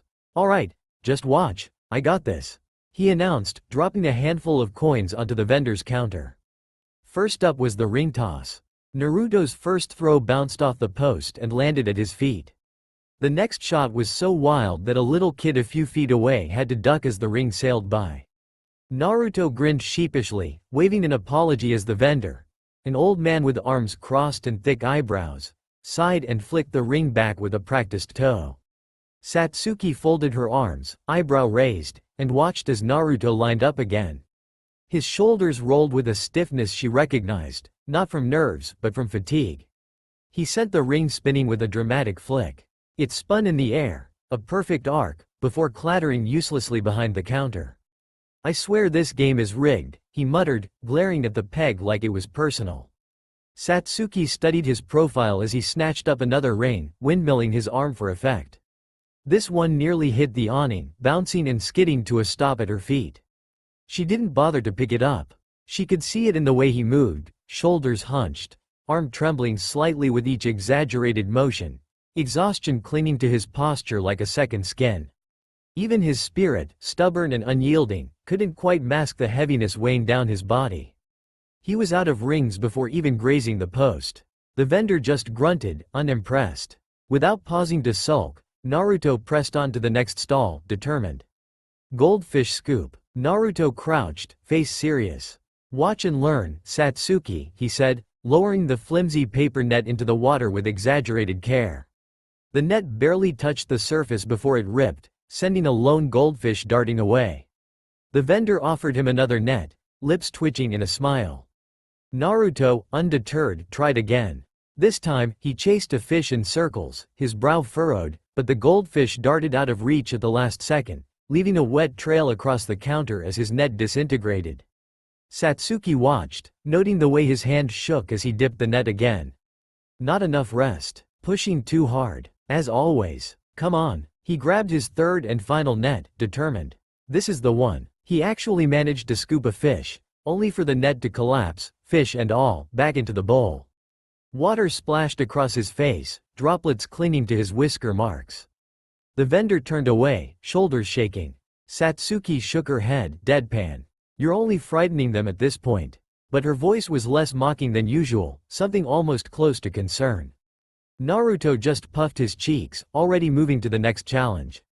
Knock down cans. He strode up to the booth and flexed his shoulders, rolling the rubber ball in his palm like he'd watched professional pitchers do. "Ready for this?" he challenged, glancing at Satsuki. She didn't answer, but found herself watching closely as he hurled the first ball, too high. It soared, missed everything, and thumped off a wooden post behind the booth. The vendor caught it one-handed, eyes narrowing. "Maybe try aiming next time, kid," the man said. Naruto gritted his teeth, stepping back in line. Just warming up. He fired again, this time smacking the bottom row of cans dead on. They wobbled, but stubbornly refused to fall, as if glued in place. Satsuki watched the tension in his arms, the stubborn tightness in his jaw. She remembered missions with him. The way he always kept going, never stopped to rest until he dropped. He's running on empty, she realized, and still refuses to admit it. Typical idiot. On his third try, Naruto wound up and let loose. The ball hit the top row, sending a single can spinning right onto the ground, unaccompanied by its neighbors. A group of kids nearby burst into giggles. Satsuki, for once, didn't hide her smirk. Even she had to admit, watching him struggle so hard, so determined, so sore, was almost endearing. Balloon darts. Next was the dart game. Naruto eyed the balloons, then rolled his shoulders, and Satsuki could see the fatigue etched in every movement. "Okay, this one's all about finesse," he declared. His first dart sailed wide, missing even the outer edge of the board. The second bounced off a balloon, failing to pop it. The third hit dead center, but the balloon, stubborn and underinflated, didn't even shudder. He stared at the dart in disbelief. By his fourth miss, he scowled, turning to Satsuki. "If I used shadow clones, we could clean up this whole booth in 2 seconds.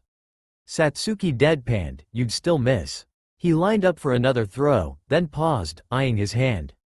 "What if No, I shouldn't. Don't even think about it," Satsuki cut in, voice suddenly sharp. She knew the look on his face. The urge to cheat, to break the rules with chakra just to prove a point. And, deep down, she knew it was because he wanted to win, if only to see her smile. Naruto pouted, but just a tiny Rasengan. "No." He sighed and, on his last dart, managed to hit a balloon right in the center. It popped with a sad little squeak, but the prize was a single cheap paper fan, which the vendor handed over with zero enthusiasm.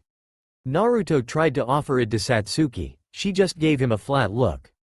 Coin toss. Naruto flicked the coin. It spun, hit the rim of the cup, and danced in a perfect circle, then teetered and fell off at the last second. He stared at his hand in betrayal. "Even my luck's bad today." Satsuki leaned in slightly, watching his fingers as he fumbled for another coin. "That's not luck, that's just you." Naruto tried again, tongue out, eyes squinting, but the coin simply bounced away, rolling off the booth and into the street. She watched his form, now openly studying the lines of fatigue in his posture, the slumped shoulders, the way his arm dropped heavily to his side, the stubborn light still burning in his eyes. He's running on fumes. Idiot. He'd drag his body through a war if it meant making someone laugh. Final ring toss, last try, big win. With sweat on his brow and fire in his eyes, Naruto marched back to the first stall. The crowd had thinned, the air hot, and his failures hung over him like a curse. He lined up, took a deep breath, and hurled the first ring, miss. The second one clipped the peg, spun in the air, and dropped to the ground. Satsuki, arms now loosely folded, didn't move. But she watched the set of his jaw, the stubborn tilt of his head, the resolve in his eyes despite his whole body protesting. She thought, he'll never quit. Not for anything. Naruto gripped the last ring like it was a ninja tool, focused so hard he nearly forgot to breathe. He threw. The ring arced up, hovered, clink, landed right over the peg and dropped into place. For a second, everything was silent. Even the vendor blinked. Naruto's mouth fell open. "Yes. Did you see that?" He raised both fists in victory. The vendor handed him the prize, a slightly lopsided, bright orange fox plush. Naruto beamed, turning to Satsuki with outstretched hands. But Satsuki stepped forward, cool as ever, caught him by the shirt, and tugged him away from the booth before he could say a word. "That's enough," she said. She plucked the fox from his hands and started walking off, the hint of a smirk tugging at the corner of her mouth. Naruto scrambled after her, a little stunned. "Wait, hey, I thought you didn't want one." She didn't answer. But she didn't let go of the plush either, and if Naruto looked close enough, he could almost swear he saw a real smile. Backstreets and Riverside. The festival noise faded as they slipped into the quieter streets beyond the market. The sun was high but gentle here, filtered through tangled laundry lines and paper lanterns left over from last night's celebrations. The air smelled faintly of river reeds and distant sweet rice. Naruto walked a step ahead at first, but soon their pace evened out, side by side, neither leading nor following. Satsuki clutched the lopsided fox plush in one hand, her fingers curled unconsciously around its soft, uneven tail. They didn't speak at first. Their footsteps echoed against the old stones. A stray cat darted between crates, and a faded festival streamer fluttered from a fence post. Naruto broke the silence with a faint grin. "You know, for someone who didn't want a prize, you're holding onto that thing like it's a secret scroll." Satsuki blinked, then glanced down. The fox's bright orange fur stood out against her dark sleeve. She scowled, trying to play it off, and shoved the plush hastily into her bag. "It's just cheap stuffing," she muttered, eyes forward. "Don't get weird about it." Naruto's grin widened. "Hey, I get it. It's hard to resist my good luck." She shot him a look. "Your luck almost got you banned from half the festival." He snorted, rubbing the back of his neck. "Yeah, but you still let me win it for you." She didn't answer. The only sound was the river, murmuring quietly as they reached the end of the alley and turned onto the embankment path. Here, willow branches draped low, trailing into the water.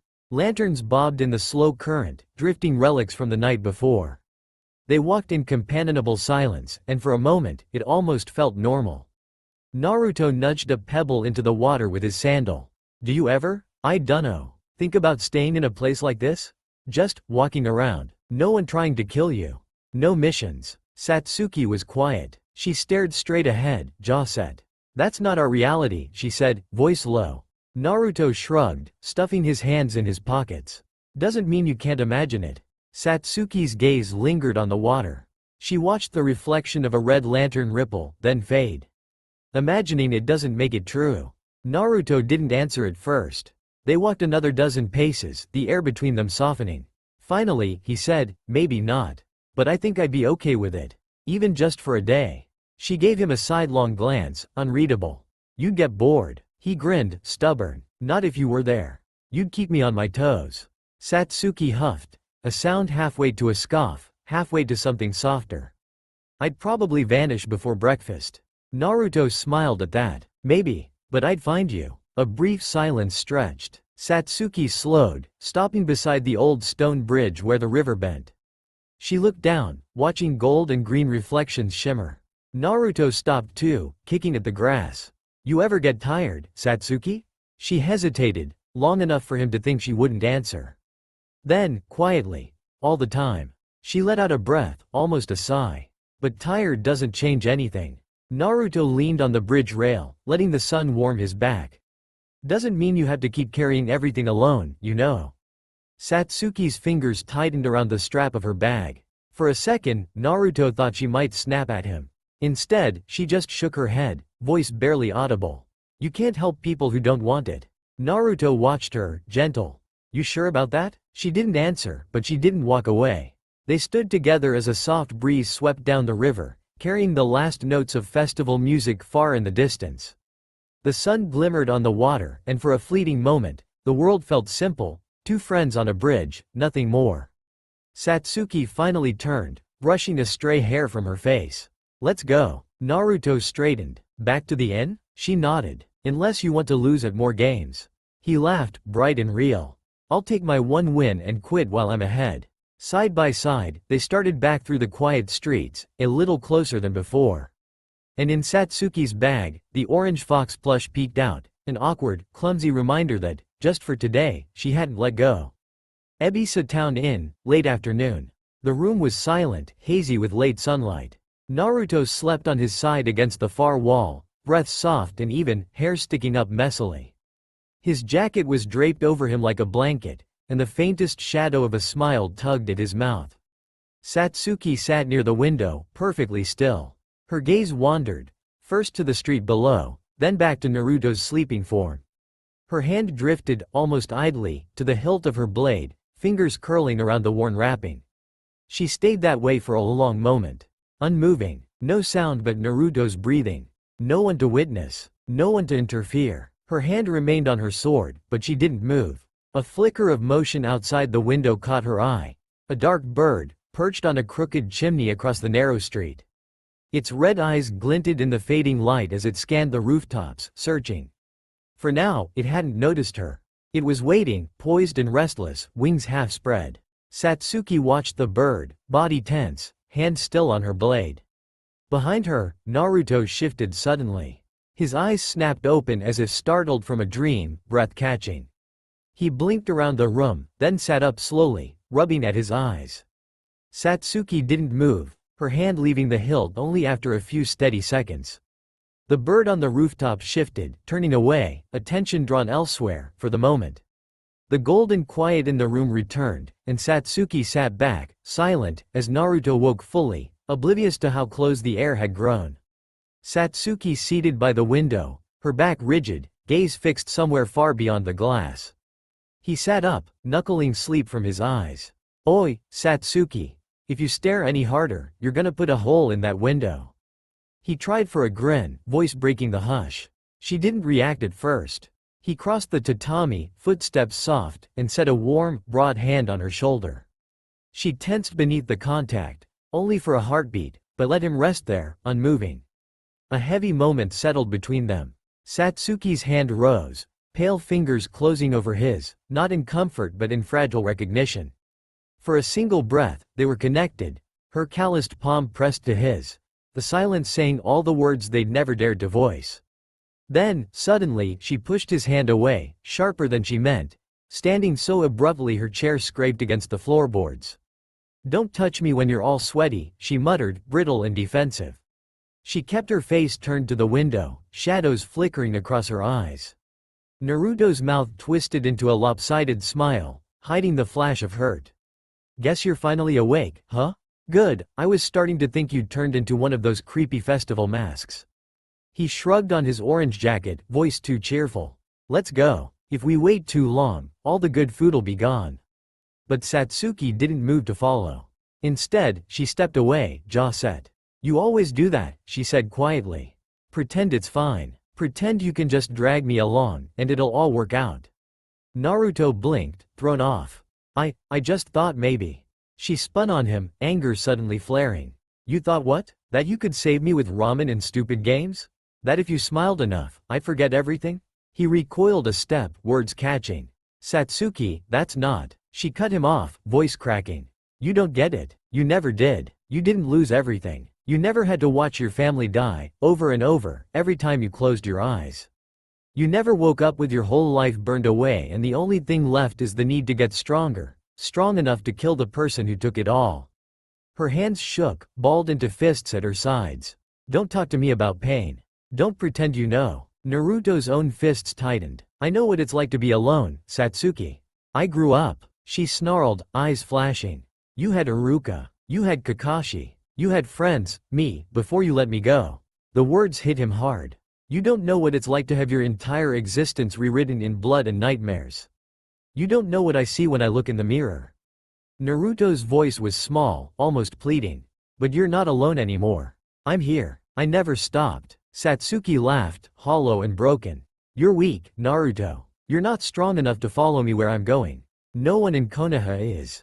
That's why I left. Her voice rose. Orochimaru gives me power. He makes me stronger. You'd never understand that need. He shook his head, desperate. He's using you. He's only ever going to take from you, Satsuki. He's not family. He doesn't care about you, not really. Let us help. Let me help. She whirled on him, tears bright in her eyes but refusing to fall. Help? She spat. You couldn't even keep up with me back then, and you're still lagging behind now. You're wasting your time. He stepped closer, refusing to back down. Maybe I am. Maybe I'll chase you forever. But I meant what I said before. I'm not giving up on you, Satsuki. Not ever. I'll chase you to the ends of the world if I have to. You're my friend, more than that, and I can't just walk away. The words echoed, jagged and raw.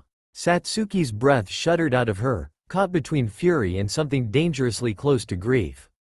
Stop it, she shouted. Just stop. I don't want you here. I can't, her voice broke. I can't do this with you around. All you do is make it hurt more. Naruto looked like he wanted to say more, but his eyes suddenly glazed, his clone's dispersal hit him like a jolt. A rush of festival noise and the flash of Jiraiya's white hair. He hesitated, torn. Satsuki. She turned away, voice cold as steel. Leave, now. Don't make me say it again. He lingered, heartbreak carved across his face. I'm not giving up on you. I'll come back, I promise. But she kept her back to him, shoulders stiff, trembling with the effort of not falling apart. At last, Naruto turned and slipped through the door, closing it softly behind him. Satsuki let herself collapse, her mask breaking, the pain and anger swirling in the silence he left behind. Naruto raced down the hallway, every step weighted by the storm of their words, the memory of her agony chasing him into the coming night. Outside the inn, dusk. Naruto stormed down the stairs and out into the evening, breath hot in his chest, fists clenched. He needed air, needed to move. The festival's distant drums barely reached him here, where the street ran quiet and gold lanterns swung lazily overhead. He rounded the corner of the inn, trying to shake Satsuki's words from his head, and nearly crashed into a familiar, far too familiar, presence. Jiraiya lounged against a lamppost directly in front of the inn, arms crossed, a grin plastered across his face. The old man's white hair looked almost silver in the fading light. "Well, if it isn't the elusive apprentice himself," Jiraiya drawled. "I was starting to think you'd been kidnapped by festival dancers, or maybe just lost your way in all those food stalls." Naruto, caught off guard, tried to pull his usual face. "Gimme a break, Arrow Sennin. I just went out for some fresh air." Jiraiya's eyes narrowed with practiced laziness, a little too practiced. "Oh? You always go out looking like someone dumped you in the river? You've been missing a lot these days, kid. You up to something I should know about?" Naruto looked away, scratching his head. "Nothing like that. Just, lots on my mind, I guess." Jiraiya smirked, letting the silence stretch. Sure. Festivals make everyone a little weird, right? Some people get nostalgic, some people start talking to themselves on rooftops." His gaze lingered for just a second too long. Naruto fidgeted, knowing that Jiraiya was digging, but refusing to give him the satisfaction. "You're the one who likes rooftops. You're probably just mad I found the best spot before you." Jiraiya barked a laugh, but his eyes didn't leave Naruto's face. "Yeah, well, word around town is you've been a little extra sneaky lately. And you know what else is weird? Heard a funny rumor just now. They say there's been an Uchiha sighting a few towns over. Crazy, right? Guess people'll say anything these days." He paused, watching Naruto's reaction closely, a little too closely. Naruto kept his face blank, but his pulse thudded in his ears. "Yeah, crazy. Like anyone'd be dumb enough to come back around here." Jiraiya shrugged, pushing off the post. "Maybe. Or maybe they're not dumb, just desperate." He gave Naruto a meaningful look, all traces of joking gone for a heartbeat. "Watch yourself out there, brat. Don't do anything I wouldn't do." The grin returned, wider than ever. "And don't eat all the dumplings without me." Without waiting for a reply, Jiraiya started off toward the lights of the festival, whistling tunelessly. Naruto stood rooted for a moment, heart pounding, before shoving his hands in his pockets and heading off into the crowd. Jiraiya's warning and Satsuki's words both echoing in his mind. Ebisa Town Inn, midnight. Naruto lay sprawled across the narrow bed, arms thrown over his eyes, trying to block out everything, the chill in the air, the ache in his chest, the echo of Satsuki's voice burning in his ears. He'd made up his mind. He had to. He'd replayed their argument 100 times already, searching for something, anything, that would make it easier. "Let her go. Just let her go. You've done enough." He turned over, clutching the pillow tight against his chest. "She's right," he muttered into the dark. "She doesn't need me. She doesn't want me." He tried to believe it, forced himself to whisper it again and again, hoping if he said it enough it would turn true. He pictured himself walking away, packing his things, leaving Ebisa Town without another word. Maybe that was the answer. Maybe it would set her free. Maybe, for once, he could stop being so selfish. His throat closed tight. It felt like tearing something out by the roots. He squeezed his eyes shut, willing himself to sleep, to accept the decision he'd made. He imagined himself training harder, focusing on the mission, returning to Jiraiya's side. Pushing Satsuki into a part of his heart he could forget, seal away, like all the other pain. But every time he drifted close to sleep, the images returned. Satsuki, alone in a shadowed street, her face blank, eyes rimmed with exhaustion and old fear. The way her shoulders curled, just slightly, when she thought no one was watching. The memory of her hand, trembling against his. The way she pushed him away, but not at first. He tried to see her as she'd asked. A stranger, walking away, a chapter closed. But in the dark, he saw her as she was that night, fragile, furious, so alive and so close to breaking. He remembered all the nights he'd spent alone as a kid, no one to talk to, nobody even knowing he existed. He remembered how every smile, every bit of warmth he'd found, had saved him, just a little, each time. He told himself he was strong enough to walk away. If you love her, you'll let her go, he thought. You'll let her find her own way. Even if that means never seeing her again. But each time he thought he could do it, another memory surfaced. Satsuki, years ago, laughing at something he'd said, sunlight caught in her hair. Satsuki, bleeding in the rain, refusing his hand but not moving away. Satsuki, now, staring out that window like she was already gone, and the world had left her behind. Naruto rolled onto his side, heart pounding. He couldn't breathe. Is this really what she wants? Is this really what's best? He pictured himself leaving, and the image twisted. He saw her lost in the darkness, utterly alone, reaching for help that never came. He saw himself as a child again, clutching his knees to his chest, wishing someone would come back for him. No, he whispered, shaking, eyes burning. No, damn it, no. He sat up, raking his hands through his hair, feeling every doubt, every wound. He wanted to be strong enough to walk away, for her sake. He wanted to be selfless, the way heroes in stories were. But the idea of abandoning her, of letting her vanish into the darkness, felt worse than anything else. He couldn't do it, not now, not ever. I'd rather be wrong and try, than do nothing and lose her forever. He stumbled to his feet, body thrumming with nerves and exhaustion and something like hope. I'm not strong, I'm not wise, I'm just me, but I can't let her be alone. As the first gray hints of dawn broke through the curtains, Naruto made his choice, not because he thought he was the answer, but because he refused to be another empty place in her life. He would fight for her, even if it hurt, even if it was selfish. Because someone had to stay, no matter how many times she pushed him away. I'm not giving up on you, Satsuki. Not ever. Even if you hate me for it. I'll chase you to the end of the world if I have to. And that promise, old as childhood, battered and stubborn, was what carried him out the door, back into the uncertain dawn, to try again. Dawn, the in-room. The first pale threads of dawn crept through the curtains as Naruto pushed open the door, heart hammering against his ribs. He'd spent the entire walk back preparing himself for emptiness, an unmade bed, an open window, the hollow ache of abandonment. Instead, he found her. Satsuki sat cross-legged on the floor beside the window, back straight, hands resting loosely on her knees. She wasn't looking at him, wasn't looking at the window either.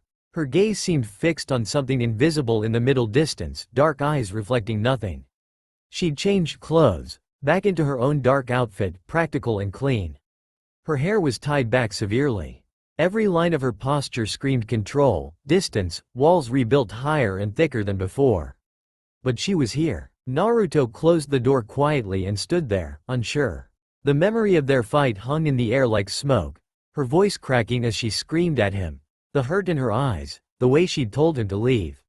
He'd expected to find the room empty. Expected her to be gone, vanished into the night like she had so many times before. The silence stretched between them, heavy and fragile. He could hear his own breathing, could hear the distant sounds of the town beginning to wake up below. A cart rattled over cobblestones. Someone called out a greeting in the street. You came back, she said finally, not turning to look at him. Yeah, I thought. She paused, then shook her head. It doesn't matter. Naruto stayed by the door, hands shoved deep in his pockets. Every instinct told him to rush over, to start talking, to fill the silence with explanations or apologies or desperate attempts to fix things between them. But her words from yesterday echoed in his mind. You always do that. Pretend it's fine. Pretend you can just drag me along. So he waited. Minutes passed. The light grew stronger, casting long shadows across the tatami floor. Satsuki's breathing was controlled, measured, but he could see the tension in her shoulders, the way her fingers pressed just slightly into her knees. She looked like she was holding herself together through sheer force of will. He found himself cataloging the details of her presence, the way morning light caught the blue-black sheen of her hair, the precise angle of her spine, the controlled rhythm of her breathing. After so many hours expecting to find her gone, the simple fact of her existence in this space felt almost surreal. Satsuki, he said quietly. She turned her head slightly, not looking at him but acknowledging that she'd heard. The deal we made, the 1 week thing. He took a breath, steadying himself. Forget it. Now she did turn to look at him, dark eyes sharp and wary. Her whole body shifted, subtle but alert. What? I'm calling it off. The deal. You don't owe me anything. He met her gaze, trying to keep his voice steady even though his heart was racing. You can leave whenever you want. Right now, if that's what you want. Satsuki stared at him for a long moment, searching his face for some kind of trick, some hidden manipulation. Her eyes narrowed slightly, and he could practically see her mind working, analyzing, looking for the angle he had to be playing. What's the catch? No catch. There's always a catch with you. Her voice was flat, suspicious. Not this time. He leaned back against the door, suddenly feeling exhausted. The weight of the decision, of giving up the one thing that had been keeping her here, settled on his shoulders like a physical burden. You were right about what you said yesterday. I was trying to trap you with time limits and bargains. That's not fair to you. She stood slowly, movements careful and controlled. Every line of her body radiated tension, like a coiled spring ready to release. So what, now you're just giving up? I'm letting you choose. And if I choose to leave? The question hit him like a physical blow, but he forced himself to answer honestly. The words felt like swallowing glass. Then you leave, and I don't follow you. Satsuki's eyes flashed with something that might have been anger. You're lying. I'm not. Yes, you are. You've never given up on anything in your life. This is just another one of your stupid plans. She took a step toward him, voice gaining edge. What about your dream, Naruto? You always said if you can't save a friend, you can't be Hokage. So what happens now? You just give up on both? The words hit exactly where she'd aimed them. Naruto felt his carefully maintained composure waver, felt the familiar desperate urge to argue, to fight back, to prove that he wasn't giving up, that he'd never give up. Instead, he took a slow breath and really considered her question. Maybe, he said finally, I've been thinking about what saving someone actually means. Satsuki's eyebrows rose slightly. Whatever she'd expected him to say, it hadn't been that. What's that supposed to mean? I mean, maybe saving someone isn't about forcing them to come back. Maybe it's about, he struggled to find the right words. Maybe it's about making sure they have the choice. Even if they don't choose you. That's convenient philosophy. Is it? He straightened, meeting her challenging gaze. Because it doesn't feel convenient. It feels like tearing my heart out. Something flickered across her face, surprise, maybe, or recognition. And the Hokage thing? She pressed. You're just going to let that dream die? I don't know. The admission felt strange on his tongue. Maybe being Hokage isn't worth it if I have to become someone I hate to get there. Maybe the kind of person who deserves to be Hokage is someone who can let people go when they need to be let go. They stared at each other across the small room, the morning light casting everything in gold and shadow. Naruto could see the war playing out behind her eyes, suspicion battling with something that might have been surprise or even respect. I could walk out that door right now, she said, voice quieter now but still testing. Yeah, and you wouldn't stop me. No, wouldn't follow me. No. Another long silence. Satsuki moved to the window, looking out at the street below where early vendors were beginning to set up their stalls. Her reflection in the glass looked pale, almost ghostly. Why? She asked finally, voice barely above a whisper. Because you were right. About everything. His voice was quiet, honest, stripped of any pretense. I don't understand what you've been through. I don't know what it's like to lose everything, to have your whole world destroyed. And maybe I've been so focused on bringing you back that I forgot to ask what you actually wanted. She was quiet for so long he thought she might not respond. When she finally spoke, her voice was barely audible. I don't know what I want. That's okay. Is it? Yeah, it's okay not to know. Satsuki turned from the window, studying his face with that same intense scrutiny. He felt exposed under her gaze, like she was looking straight through him to something he wasn't even sure existed. And what do you want, Naruto? He considered the question seriously, trying to push past all the easy answers to something real. I want you to be safe. I want you to be happy. And if that means letting you go. He shrugged, trying to look casual even though the words felt like tearing something out by the roots. Then that's what I'll do. Just like that? Just like that. She shook her head slowly, something almost like wonder in her expression. I don't understand you. That makes two of us.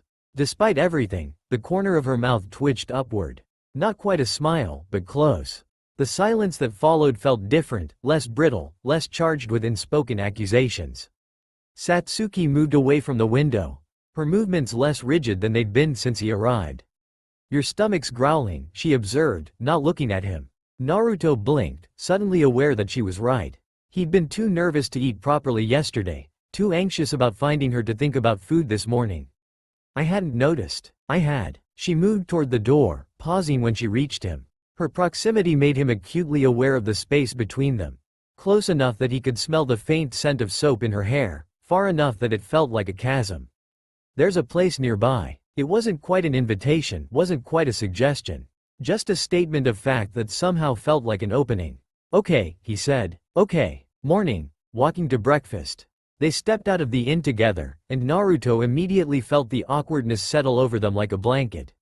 Without the framework of their deal, without the structure of obligation, neither of them seemed sure how to act. The morning air was crisp and clean, carrying the scents of baking bread and blooming flowers from the vendors setting up for the day's festival. Early risers moved past them with purpose. Merchants heading to their stalls, mothers taking children to market, old men gathering for their morning discussions in the tea houses. Satsuki walked beside him, but not too close. Her hands were clasped behind her back, and she kept glancing at him out of the corner of her eye as if trying to figure out if this was some elaborate trick. Her steps were measured, careful, like someone walking across ice they weren't sure would hold. So, Naruto said, then immediately regretted speaking. The word hung in the air between them, too loud and too forced against the natural sounds of the waking town. So, Satsuki repeated, voice flat. They walked in silence for another block. Every step felt weighted, every moment of quiet stretched too long. Naruto found himself cataloging the distance between them, 2 feet, maybe 3. Close enough to touch if he wanted to, far enough that it felt like a canyon.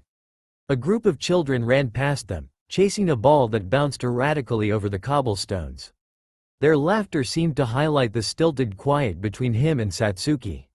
There's a place up ahead, he offered, pointing toward a small tea house tucked between 2 larger buildings.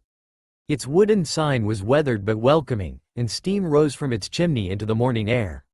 Fine. More silence. A group of festival goers passed them, laughing and chatting about the day's events, and the contrast with their own stilted interaction was almost painful. Naruto felt hyper-aware of every sound. Their footsteps on the stone, the rustle of fabric, the way Satsuki's breathing was carefully controlled. Satsuki, don't. He stopped walking. Don't what? She stopped too, turning to face him. There was something defensive in her posture, like she was bracing for impact. Don't start apologizing. Don't try to explain yourself. Don't do that thing where you talk too much because you're nervous.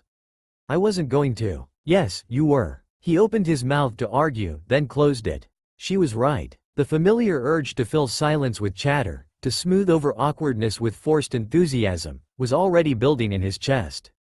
Okay. Yeah, I was. I know. She started walking again, shoulders relaxing slightly. It's what you always do. They reached the tea house in continued silence, but somehow it felt less oppressive now. More honest, like they'd acknowledged the elephant in the room and could coexist with it instead of pretending it wasn't there. The tea house, tentative steps. The tea house was small and quiet, with only a few other patrons scattered at low tables. Paper screens filtered the morning light into something soft and golden. The air smelled of green tea and steamed rice, comfortable and unassuming. They chose a spot near the window, far enough from the other customers that they could speak without being overheard. The table was small, intimate in a way that felt both comforting and dangerous. Naruto ordered simply, rice, miso soup, pickled vegetables. No excessive displays, no desperate attempts to make everything perfect. Satsuki did the same, her voice polite but distant when speaking to the server. When the server left, they sat in silence again, both of them seeming to study the grain of the wooden table. The sounds of the tea house filled the space between them, quiet conversations, the clink of chopsticks against ceramic, the soft whistle of the kettle. This is weird, Naruto said finally. What is this? Us. Sitting here like. He gestured vaguely at the space between them. Like what? Like strangers. Satsuki picked up her teacup, wrapping her fingers around it for warmth. The ceramic was white with small blue flowers, simple and elegant.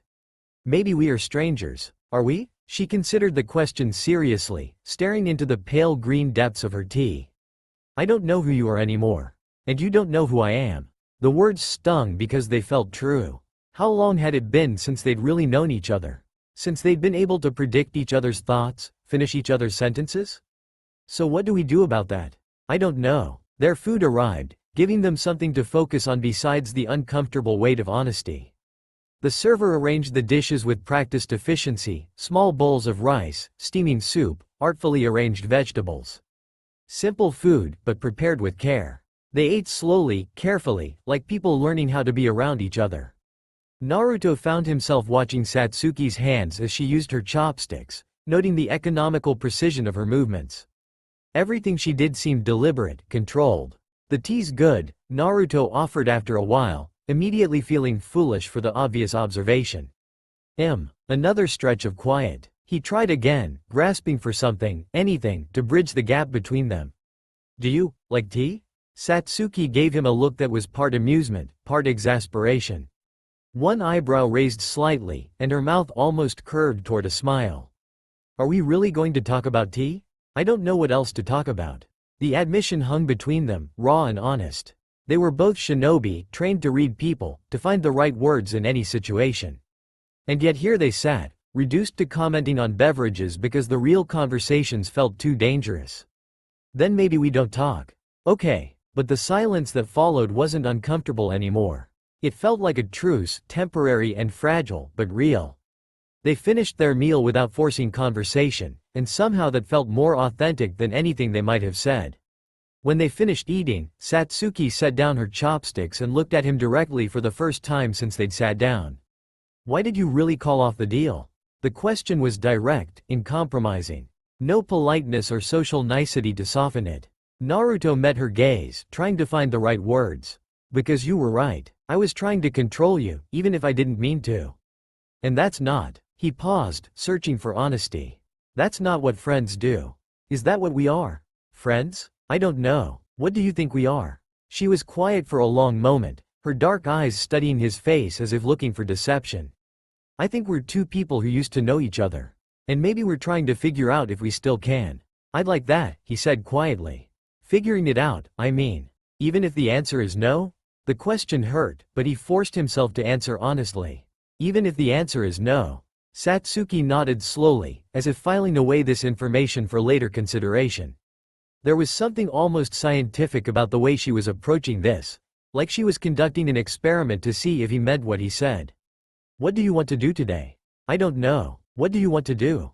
"Stop asking me what I want." "Why?" "Because I don't know." There was frustration in her voice, but also something that might have been vulnerability. "I've spent so long focused on one thing, on getting stronger, on." She trailed off, shaking her head. "I don't know how to want normal things anymore." "Then let's not do normal things." She looked at him curiously. "What does that mean?" "I don't know yet. But we'll figure it out." Mid-morning, wandering, they left the tea house without a destination, letting their feet carry them through Ebisu's quieter streets. The festival preparations were in full swing elsewhere, but here the morning felt sleepy and peaceful. Old women swept their stoops, vendors arranged their wares, children played in courtyards behind half-open gates. Satsuki walked slightly ahead, not leading exactly, but not following either. Every few minutes she would pause at something. A cat sunning itself on a windowsill, an old woman hanging laundry, a child chasing soap bubbles in a courtyard. And Naruto would stop too, waiting without asking questions. There was something different about her today. Still guarded, still distant, but not actively hostile. Like she was testing the boundaries of this new dynamic they'd found themselves in. "You're different," she said suddenly as they paused to watch a blacksmith working at his forge. The man's hammer rang against hot metal in a steady rhythm, sparks flying with each strike. "Different how?" "Quieter. Less." She gestured vaguely with one hand, searching for the word. "Less annoying? Less desperate." The word hit harder than he'd expected. Naruto felt something twist in his chest, a recognition of truth he hadn't wanted to acknowledge. "Was I that obvious? You've never been subtle about anything in your life." "True." He watched the blacksmith shape red-hot metal with practiced strokes, marveling at the way raw iron could be transformed into something useful, something beautiful. "I guess I figured if I tried hard enough, wanted it enough, I could force things to work out. And now? Now I'm trying to figure out if wanting something and letting it go can happen at the same time." Satsuki glanced at him, something unreadable flickering across her face. There was surprise there, and maybe something like respect. "That's very philosophical for you." "Yeah, well, desperate times." "I thought you said you weren't desperate anymore." "I lied." She almost smiled at that. "Almost. The corner of her mouth twitched upward for just a moment before settling back into its neutral line. They continued walking, and gradually the silence between them began to feel less like an absence and more like a presence. Not comfortable exactly, but not unbearable either. Like they were learning a new language together, one that didn't require words. The small shrine. The streets grew narrower as they wandered deeper into the older part of town. Here the buildings pressed closer together, their upper stories nearly touching overhead. Laundry hung from wooden balconies, and the smell of cooking drifted from open windows. They came upon a small shrine tucked between two houses, barely larger than a closet. Red wooden posts supported a tiny roof, and inside sat a weathered stone statue of some minor deity. Fresh flowers had been placed at its base, and thin sticks of incense burned in a small holder, sending wisps of fragrant smoke into the morning air. Satsuki stopped, studying the shrine with an unreadable expression. "Do you believe in that sort of thing?" Naruto asked quietly. "In what? Prayers? Gods? Making wishes to stone statues?" She was quiet for a moment, then stepped closer to the shrine. From her pocket, she pulled out a few coins, the change from their breakfast, and dropped them into the offering box. The metal clinked softly in the morning quiet. "I believe in showing respect," she said simply. She bowed her head briefly, lips moving in what might have been a prayer or might have been nothing at all. Naruto found himself studying her profile. The way her dark hair fell forward to hide her expression, the delicate curve of her neck, the careful control she maintained even in this small moment of vulnerability. When she straightened and caught him staring, heat immediately flooded his cheeks. "What?" she asked, one eyebrow raised. "Nothing," he said quickly, looking anywhere but at her face. "Just, you look peaceful when you pray." Something flickered across her expression, surprise, maybe, or something softer. "Do I? Yeah, different from usual." "Different how?" "Less." He gestured vaguely, still not quite meeting her eyes. "Less like you're ready for a fight." "Maybe I'm not. Right now." When she stepped back, he took his own turn, dropping coins into the box and offering his own brief, wordless plea to whatever spirits might be listening. When he looked up, he found her watching him with curious eyes. "What did you pray for?" she asked. "I thought that was supposed to be private." "It is." "Then why are you asking?" "Because I want to know." The honesty in her voice caught him off guard. "Peace," he said finally. "For both of us." She nodded slowly, as if this was the answer she'd expected. "That's a good thing to pray for." They stood there for a moment longer, breathing in the incense smoke and listening to the quiet sounds of the town around them. Then, without discussion, they continued walking. "There's something I want to show you," Satsuki said suddenly, her voice carrying a note of decision, as if she'd just made up her mind about something. Naruto looked at her in surprise. It was the first time all day she'd initiated anything, the first time she'd expressed a want or preference. "What is it?" "You'll see." The Forgotten Garden. She led him through a maze of narrow alleys to a part of town that felt forgotten by time. The buildings here were older, more weathered, their wooden facades gray with age and weather. Moss grew in the cracks between stones, and vines crept up the walls. Behind a crumbling stone wall, partially hidden by overgrown ivy, was a small gate. The wood was dark with age, the iron hinges green with rust. Satsuki pushed it open with some effort. The hinges protested with a rusty squeal that seemed too loud in the quiet alley, and stepped inside. Naruto followed, ducking under a branch that had grown across the entrance. The garden beyond was wild and overgrown, but beautiful in its abandonment. What had once been carefully maintained paths were now barely visible beneath creeping moss and fallen leaves. Stone lanterns lay toppled among the undergrowth, their surfaces green with age. A small pond reflected the sky through a layer of lily pads and debris, and somewhere in the depths, a frog called out a lonely note. "How did you find this place?" Naruto asked, voice hushed in the green quiet. "I was looking for somewhere to hide," Satsuki said, moving deeper into the garden. Her steps were careful, reverent, as if she were entering a sacred space. Somewhere no one would think to look. She sat down on what might once have been a stone bench, now half covered in moss and decorated with tiny white flowers. After a moment's hesitation, Naruto sat at the other end, leaving space between them. The garden was full of small sounds, the rustle of leaves, the distant drip of water, the buzz of insects. A butterfly landed on a nearby flower, its wings brilliant orange against the green. Hide from what? Everything. She picked up a fallen leaf, turning it over in her fingers. The veins stood out like tiny rivers against the brown surface. Do you ever get tired, Naruto? Really tired, not just sleepy, but tired of being yourself? The question caught him off guard with its honesty. It was the kind of question that demanded a real answer, not the easy deflection he might usually offer. Yeah, sometimes. What do you do when that happens? He thought about it seriously, trying to give her the honesty she'd given him. I don't know. Keep going, I guess. Hope it gets better. And does it get better? Sometimes. Not always. They sat in silence, listening to the rustle of leaves and the distant sound of water dripping somewhere in the garden's depths. A butterfly landed on Satsuki's knee, rested there for a moment with slowly moving wings, then fluttered away toward the sunlight. I used to have a garden, she said quietly. Not like this one. Small, neat. My mother taught me how to tend it. Naruto waited, sensing that this was important, that pushing for more would only make her retreat. The air around them felt charged with the weight of memory. I was terrible at it, she continued, her voice distant with remembering. Could never remember to water things. Always pulled up the wrong weeds. But she was patient with me. She'd show me the same thing over and over until I got it right. What happened to it? Satsuki's hand tightened around the leaf she was holding, crushing it between her fingers.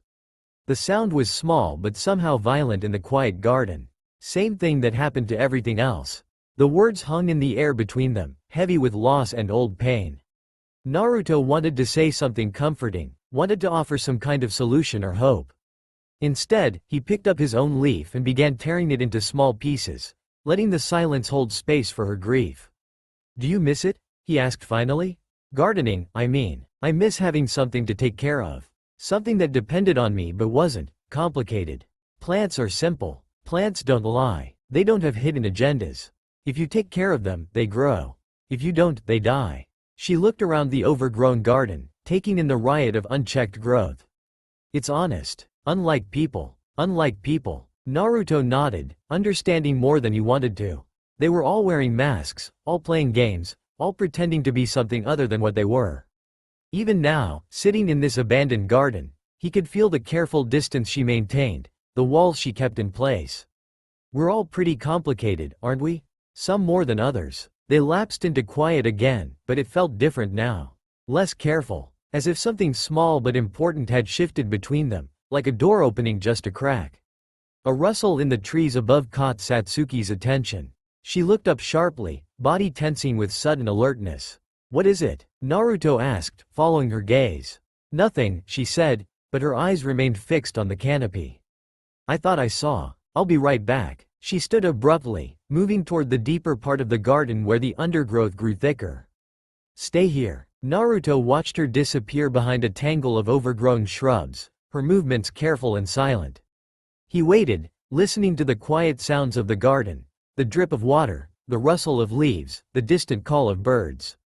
Minutes passed. Then, from somewhere in the green depths, came the soft flutter of wings. When Satsuki returned, her expression was carefully neutral, but something had changed. There was a tension in her shoulders that hadn't been there before, a tightness around her eyes that spoke of unwelcome news. Everything okay? Naruto asked. Fine. The word came too quickly, too flat. She sat back down on the moss-covered bench, but didn't quite settle, as if part of her was preparing to leave. Naruto studied her profile, noting the subtle shift in her posture, the way her hands had formed loose fists in her lap. Something had happened in those few minutes she'd been gone, something that had put her back on edge. But he didn't push. Not today. Instead, she was the one studying him when he looked up from the leaf he'd been shredding. Her dark eyes moved over his face, his shoulders, taking in details with the analytical precision he remembered from their academy days. You've gotten taller, she said suddenly. The observation was so unexpected that he blinked. Have I? Much taller. And, she paused, as if debating whether to continue. Broader. You don't look like a kid anymore. Heat crept up his neck again. Neither do you. The words slipped out before he could stop them, and immediately he felt his face burn. She raised an eyebrow, but didn't comment on his obvious embarrassment. I suppose we wouldn't, would we? It's been years. Yeah, years. An awkward silence settled between them, thick with awareness of all the ways time had changed them both.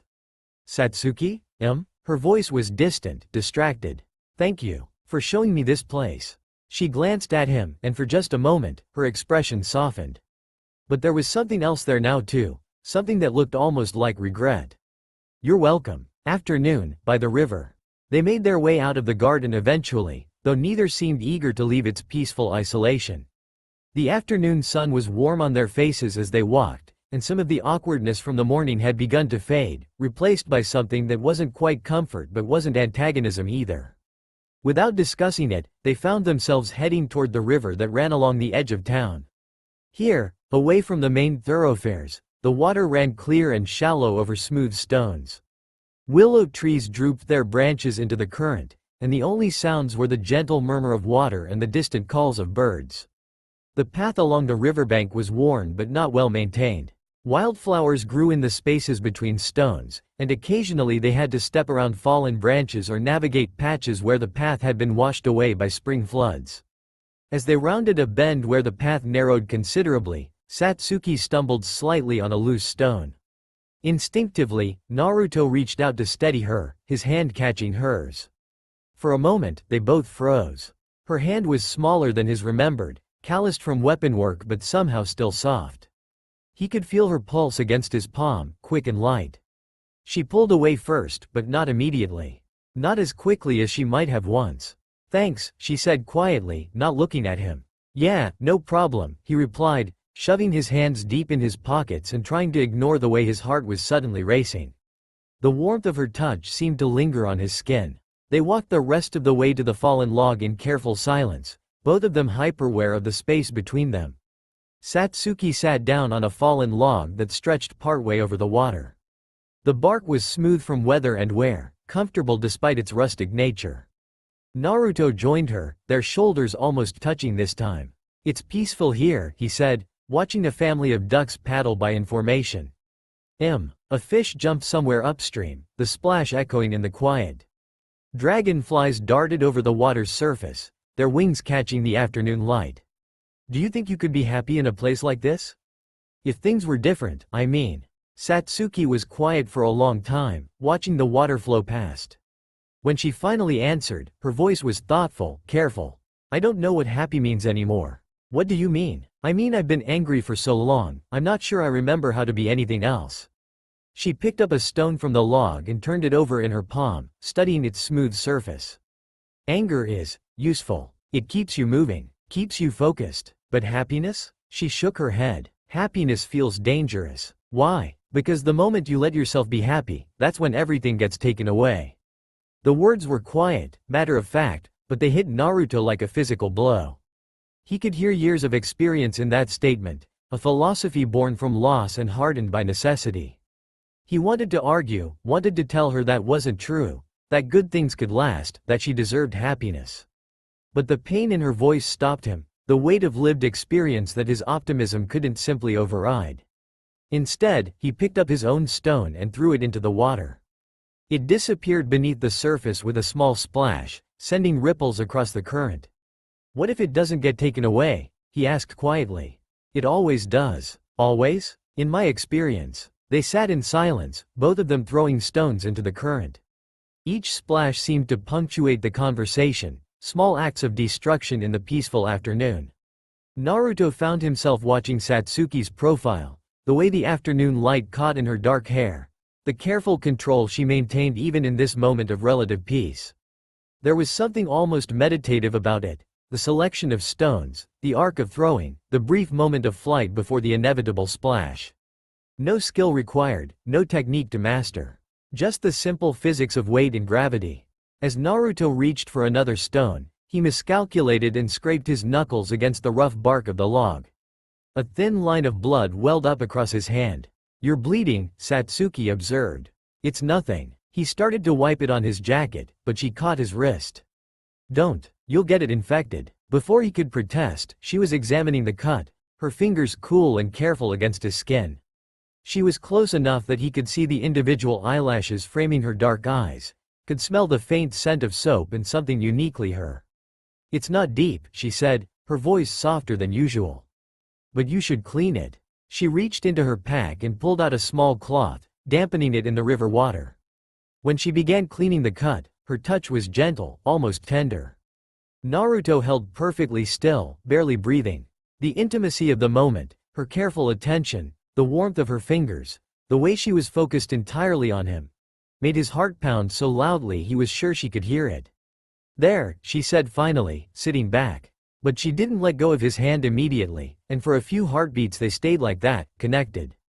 When she realized what she was doing, she dropped his hand quickly, color rising in her cheeks. "Try to be more careful," she said, her voice back to its usual cool tone. "Yeah," he managed, flexing his fingers where she'd touched them. "I will. I'm sorry," he said suddenly. She looked at him. For what? For not understanding. For trying to fix things instead of just listening. "You always were a terrible listener." That's all for now. If you enjoy this video, then please like, share and do comments.